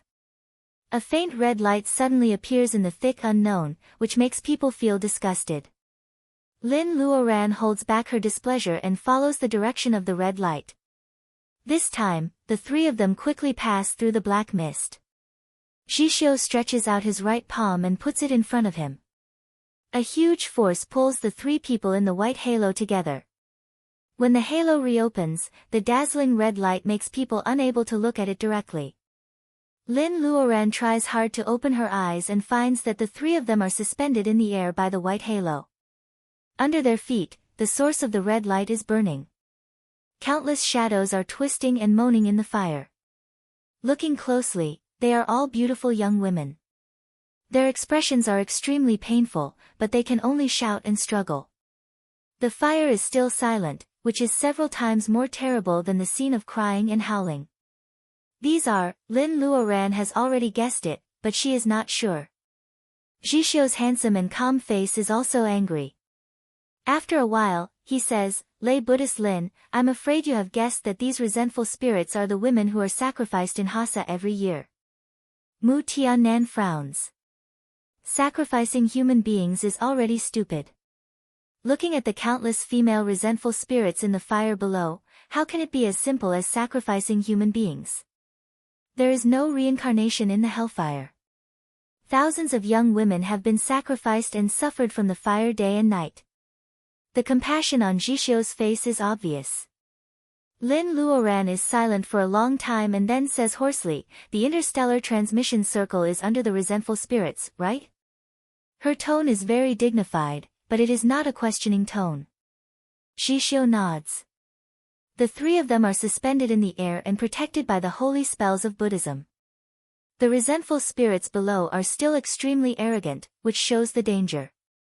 However, although Lin Luoran doesn't know all the details of Jishyo, Jishyo's voice and appearance have not changed for more than 400 years. No matter how humble he is still a person with the holy spells of Buddhism. It is not impossible for him to leave this star through the interstellar transmission circle. It can be seen that he wants to stay. In more than 70 years, I have sneaked in several times. Every time I want to help the resentful spirits, I am afraid that I will alarm the Buddha Lord outside and implicate the innocent people of Hasa. Therefore, I bear it again and again, trying to find a foolproof way. It feels weird to chat on the heads of countless demons. The three of them return to the black fog, and Jishyo tells them what happened in the past years. More than 400 years ago, the Earth's defense collapsed under the attack of the Alpha Alliance. Cultivators of all countries and races put aside their prejudices and temporarily united to open the Earth's last defense, the shelter of gods. Once the gods' protection was activated, the participants would have to be teleported away. Lin Luodong has the Taoist root of earth, Cui Wanlu has the Taoist root of water, Wen Guanjing has the Taoist root of fire, and has the Taoist root of wood, and Li Shi has the Taoist root of gold. Two of the cultivators with the Taoist root of 5 elements are from the Lin family. Wen Guanjing and Li Shi are friends with Lin Luoran, so they can enter the Tower of Babel as they wish. Not only the Huaxia cultivators, but also the European vampires and some demons who had been hiding in the peaceful era. However, without the star map of the Jade Stairs, they didn't have the coordinates when they left through the Tower of Babel. After arriving at the second-rate spiritual world, the planets were different. For example, Jishyo was really unlucky. He was not only separated from the monks of the Buddhism school, but also landed in the Tiankue star, where Lin Luoran and others had been before with Xian Yuanping. Xian Yuanping has been living in seclusion with the old Taoist Huizhu for many years. Her hostility has become much calmer. Besides, because of the disaster of the earth, the world of personal ability in Huaxia has been united. Jishyo, with his compassionate character, has no defense against the former evil woman. When they first arrived at the second-rate spiritual world, they should work together to find their old friends. However, Xian Yuanping plotted against him. Lin Luoran visited many famous mountains in the past and asked the Buddhism school to purify the resentment in the blood pool underground palace of Jinling. Xian Yuanping failed to cultivate the evil spirit and was finally defeated by Lin Luoran. Xian Yuanping broke her wrist and fled far away. She had to give up her evil cultivation and learn Taoist talisman spell from Huizhu. If it were someone else, it would also be an opportunity for them to abandon the dark and seek the light. However, Xian Yuanping, who can endure the pain of the resentment in the blood pool underground palace, is more stubborn than Lin Luoran. Jishyo led the Buddhism school to purify the resentment in the blood pool and cut off her way to cultivate the evil power. Therefore, Xian Yuanping absolutely hates him the third most. Evil woman Xian has a list of enemies in her heart. Jishyo took the third place and abandoned her biological father Huizhu. No matter how much compensation he will get later, he will definitely be on the list. Needless to say, Lin Luoran will definitely be the top one. The Wise Flower and Xian Yuanping have been in the Tiankue star for more than half a year. They have just figured out the general situation of this world and plan to go to a prosperous planet of cultivation. However, Xian Yuanping plotted against them. At that time, Xian Yuanping's personal ability was not high. She relied on the Yinshan school behind the Tiankue star. She only said that Jishyo had a great treasure, and Yinshan school chased him. With Jishyo's status in the Buddhism school, it is not surprising that he has 1 or 2 Buddhism treasures. The Tiankue star is the sphere of influence of the Yinshan school. Suddenly, there is an unknown master of the Buddhism school walking around. No wonder the Yinshan school is afraid. Coupled with the instigation of the evil woman Xian, Jishyo was chased by the Yinshan school all the way. Not to mention finding the monks of the Buddhism school who came with him from the teleportation circle, he could save his life because he fell into this star. For nearly 1,000 years, the Hasa star has been marked with a dangerous symbol in the star atlas of the world of cultivation. Cultivators who accidentally entered this star never came back. In short, no one has ever come out. Some big schools thought that there was some treasure on this star, so they organized a group of disciples to explore. The whole team was annihilated, and 2 gathering vitality cultivators were killed. The second-rate spiritual world is vast, and there are many unexplored new stars. It is a crooked tree whose input and output are not proportional to each other. Learning from the previous example, other forces naturally shrink their necks and no longer ask about it. As soon as Jishio entered Hasa star, the people of the Inshan school had no choice but to give up chasing him. Jishio, who was seriously injured, survived. However, Jishio's situation is a bit special. In the Tibetan esoteric school, there is a saying that a spiritual boy reincarnated. Jishio has always been a young Buddhist monk. It's not that he is pretentious or deliberately pretending to be weak. It's just that after several lives of recultivation, Jishio still hasn't found the real Buddhism path. Lin Luoran hears this and thinks secretly. It turns out that he is a Buddhist monk. However, there are no gods and Buddhas in the world. No matter how long he cultivates on the earth, he can't see the light of Buddhism. This special situation, coupled with the weirdness of Hasa country, makes the seriously injured young Buddhist monk fall into a state of confusion. Logically speaking, he only needs to find a place to settle down and slowly recuperate. In a few decades, his injury will be healed. Unfortunately, the doctrine of Hasami sect propagated by the Buddha Lord of Hasa is everywhere on the mainland. Whether it is dignitaries or ordinary people, the distorted Buddhist doctrine is everywhere. Lin Luoran and Mu Tiannan come here. Of course, it doesn't matter. As soon as they hear the evil doctrine, they will immediately be vigilant. However, Jishio was seriously injured at that time. He was in a muddle-headed state and couldn't tell the truth from the falsehood. The doctrine of Hasami religion was derived from Orthodox Buddhism. Jishio slowly forgot his origin and turned to study Hasami religion. He is very talented in Buddhist cultivation. If the Hasami sect wants to control the entire mainland, it certainly can't rely on the Buddha Lord alone. Monks are popular. The temple dedicated to the golden body of Hasami Buddha in the Buddhist city, Ramoi, is the highest goal of monks everywhere. Jishio specializes in the doctrine of Hasami Buddha and succeeds. After many rounds of recommendation and selection, he is lucky to enter the Ramoi temple where the Buddha Lord is. If it is a real holy land of Buddhism, a genius like Jishio will be treated as a treasure. However, everything the Buddha Lord does is only for his own personal interests. He preaches on the planet to collect the power of faith, and he recruits monks to train fighters. Jishio is only interested in the twisted doctrines that the Buddha Lord pieced together. He is forgotten by the Buddha Lord within 2 years of entering the Ramoi Golden Temple. Jishio lives a low-key and simple life in the temple. His personal ability is not high, but his appearance has not changed at all after decades. He scares himself and can't find the reason. He is afraid that he will be regarded as a monster. He can only hide again and again, hoping that the monks in the temple will turn a blind eye to him. His hope is naturally a kind of wish power. He can do big things, but he just hopes that people don't notice him. He uses some similar small spells quietly. After a few years, he finds that no one really pays attention to him, so he stays in the Golden Temple with peace of mind. There are hundreds of monks in the big temple, so it is not eye-catching to have one more person. Whether it is morning or evening classes or meals, Jishio always sits at the back. He never talks much. When he meets other monks, he just lowers his head and hurries past them. The monks in the Golden Body Temple changed quickly. Time flew. Who would take a second look at the little acolyte who always had a shy smile on his face? On the one hand, the Hasami sect takes advantage of the confusion of his mind. On the other hand, the wisdom of the previous generations reincarnated. Orthodox Buddhist doctrines occasionally emerge in his mind, which contradicts with the scriptures he recites every morning and evening.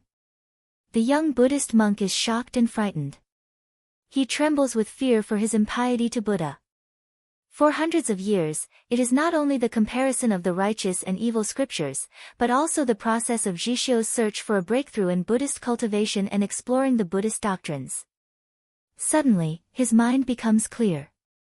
He not only remembers his origin, but also makes great progress in the Buddhist realm that he has never broken through in previous generations.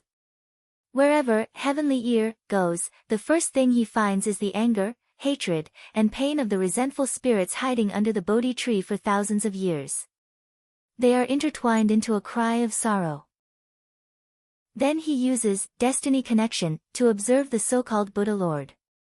Jishio can't help but be stunned even though he is calm. As one of the orthodox 6 connections of Buddhism, destiny connection represents the past. Jishio knows where the karma of himself and all living beings comes from. Jishio secretly observes with destiny connection and sees through the origin of the so-called Buddha Lord. There is monster Reiki in the Buddha's light. What the hell is he? Jishio talks about hundreds of years of experience in detail. Lin Luoran and Mu Tiannan are fascinated by the ups and downs of the events. The young Buddhist monk stops at the critical moment. Mu Tiannan can't help but ask immediately. Jishio glances at him. Mu Tiannan is a monster cultivator of the human race. In the eyes of the young Buddhist monk, he is not far from the origin of Buddha Lord. However, because Mu Tiannan is with Lin Luoran, the young Buddhist monk doesn't say much. Lay Buddhist Mu, you have sharp eyes. That Buddha Lord is really not a good thing. You too can break the world and come here. You must know that there is a spiritual world above this world. Lin Luoran nods. The world where the earth is has been abandoned by cultivators. In the future, it will probably focus on technological civilization. The spiritual world above the second-rate spiritual world is the spiritual world where divinization cultivators ascend. It is a new world created before gods and Buddhas leave. With Liao around, these secrets are not really secrets. The mortal world where the earth is located has withered. As early as 10,000 years ago, the cultivation school began to slowly migrate to the second-rate spiritual world with the Tower of Babel. The stars in this world are vast. Somehow, even the bloodline of the earth is the same. However, the prosperity of cultivation we see today is not due to the arrival of earth cultivators. For decades, I have guessed that the small earth, where Buddhism and Taoism coexist and there are hundreds of races, may not be that personal ability enhancement originated from the earth. Maybe the earth was once a member of this world. The earth is a member of the second-rate spiritual world. This is a new idea. With the prosperity of the primitive world, countless powerful monsters should have the strength to cross the void. However, there is no trace of this in the Alliance of the Galaxy. If they have the strength, there is no reason for them to hide in a corner. Lin Luoran is puzzled about this phenomenon. Hearing Jishio's words, she suddenly has a new idea. There are countless planes in the universe, which are called worlds by cultivators.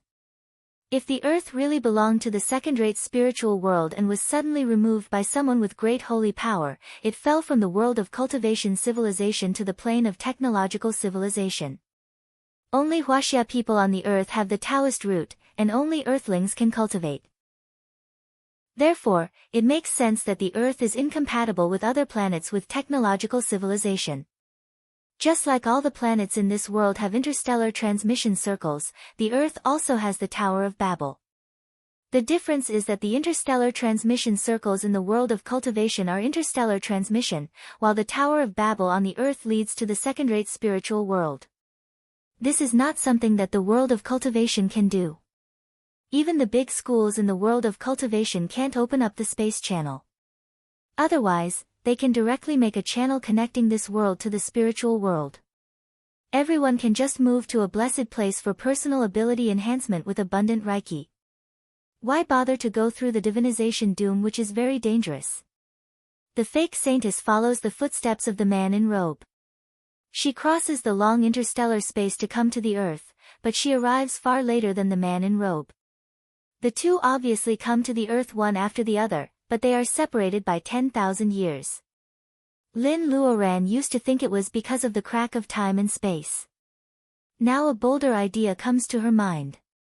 If the Earth really belonged to the second-rate spiritual world, or even when the man in robe found it, it was still in the second-rate spiritual world.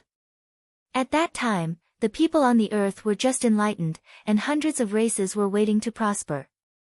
Then the man in robe played the role of educator, and the Earth began to have the saying of training chi and cultivation. The old era where gods and Buddhas were everywhere and cultivators were like dogs really happened on the Earth. However, there are thousands of gods and Buddhas. How can a small planet provide enough power of faith to form the heavenly palace of Taoism and the spirit mountain of Buddhism? If all gods and Buddhas come from the Earth, but the alliance of the galaxy with technological civilization has never heard of them, the Earth is really incredible. But what if the Earth was still in the second-rate spiritual world at that time? Many things that she doesn't understand can be explained at once. From the primitive era to the 3 sovereigns and 5 emperors. Lin Luoran used to wonder where the lost history of Huaxia went. There is no reason why it suddenly becomes difficult to cultivate when gods and Buddhas are everywhere. However, if this spiritual world is the real world of cultivation, and the Earth is suddenly moved to the plane of technological civilization, the so-called lost history will suddenly have cause and effect.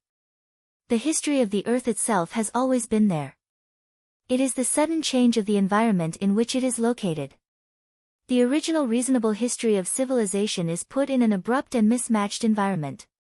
Of course, it is strange.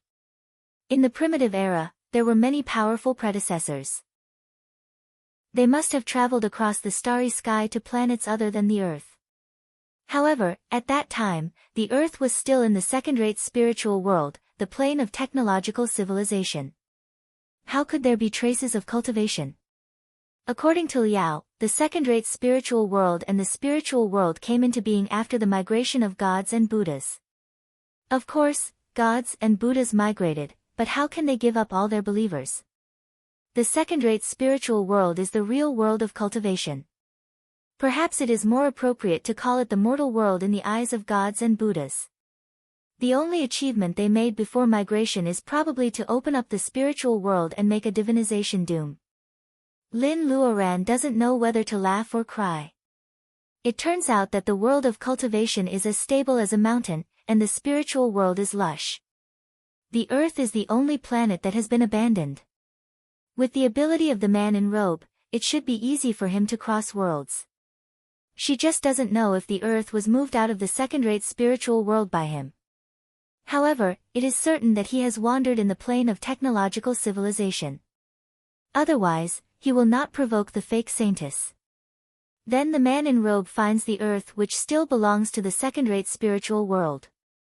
The Tao of nature is clear. To move a planet, the orbit of the planets in the solar system must be changed. It is not a small matter for any great god to change the orbit of stars. The space adjacent to the Earth should be full of cracks, so it is natural to make some mistakes. Therefore, when the fake saintess goes to the Earth through the stars, the man in robe has already disappeared without a trace. In the blink of an eye, 10,000 years have passed. Therefore, for thousands of years, except for those who ascend to the spiritual world, other cultivators who leave through the Tower of Babel simply return to the original place of the world of cultivation. For a moment, there are thousands of thoughts and all kinds of feelings in her mind. Lin Luoran is stunned and speechless. Mu Tiannan finds her strange and gently wakes her up. Lin Luoran is suddenly enlightened. She feels that her mind is so tired as if she has wandered for 10,000 years. Why do you look so tired? Mu Tiannan asks worriedly. Lin Luoran shakes her head. She can't explain everything to him for a while. Jishio finishes talking about his doubts, and he has already talked about the origin of the Buddha Lord of Hasa. There are many Buddhist cultivators and schools in the world of cultivation. Naturally, there are also Buddhist cultivators in the spiritual world. I don't care if you laugh at me. This evil creature comes from the spiritual world. Its original body is a white rat that stole the lamp oil in front of the Buddha. It was infected with the nature of Buddha and gained spiritual wisdom. After cultivating silently, it was able to transform.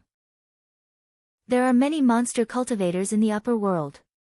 It doesn't matter if there is one more rat monster with the nature of Buddha. However, the white rat is greedy. It eavesdrops on the secrets of Buddhism and tries to become Buddha through a shortcut. This is the absurd and indescribable Hasami sect that you see. After saying this, Jishou chants the name of Buddha.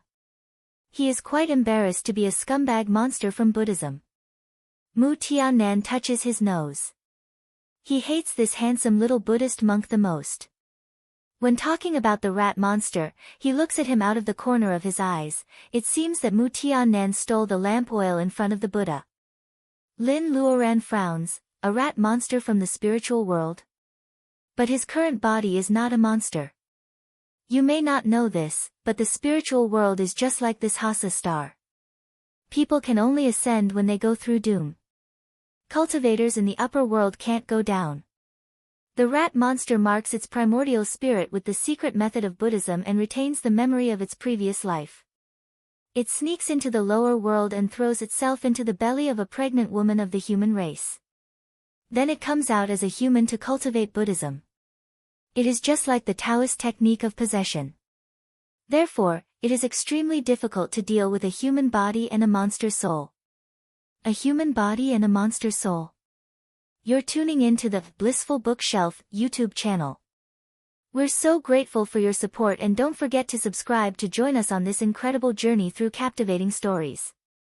Your generosity through donations truly makes a world of difference, as it's the primary source of revenue that allows me to expand and enhance this channel for you. Thank you from the bottom of my heart for being a part of this adventure.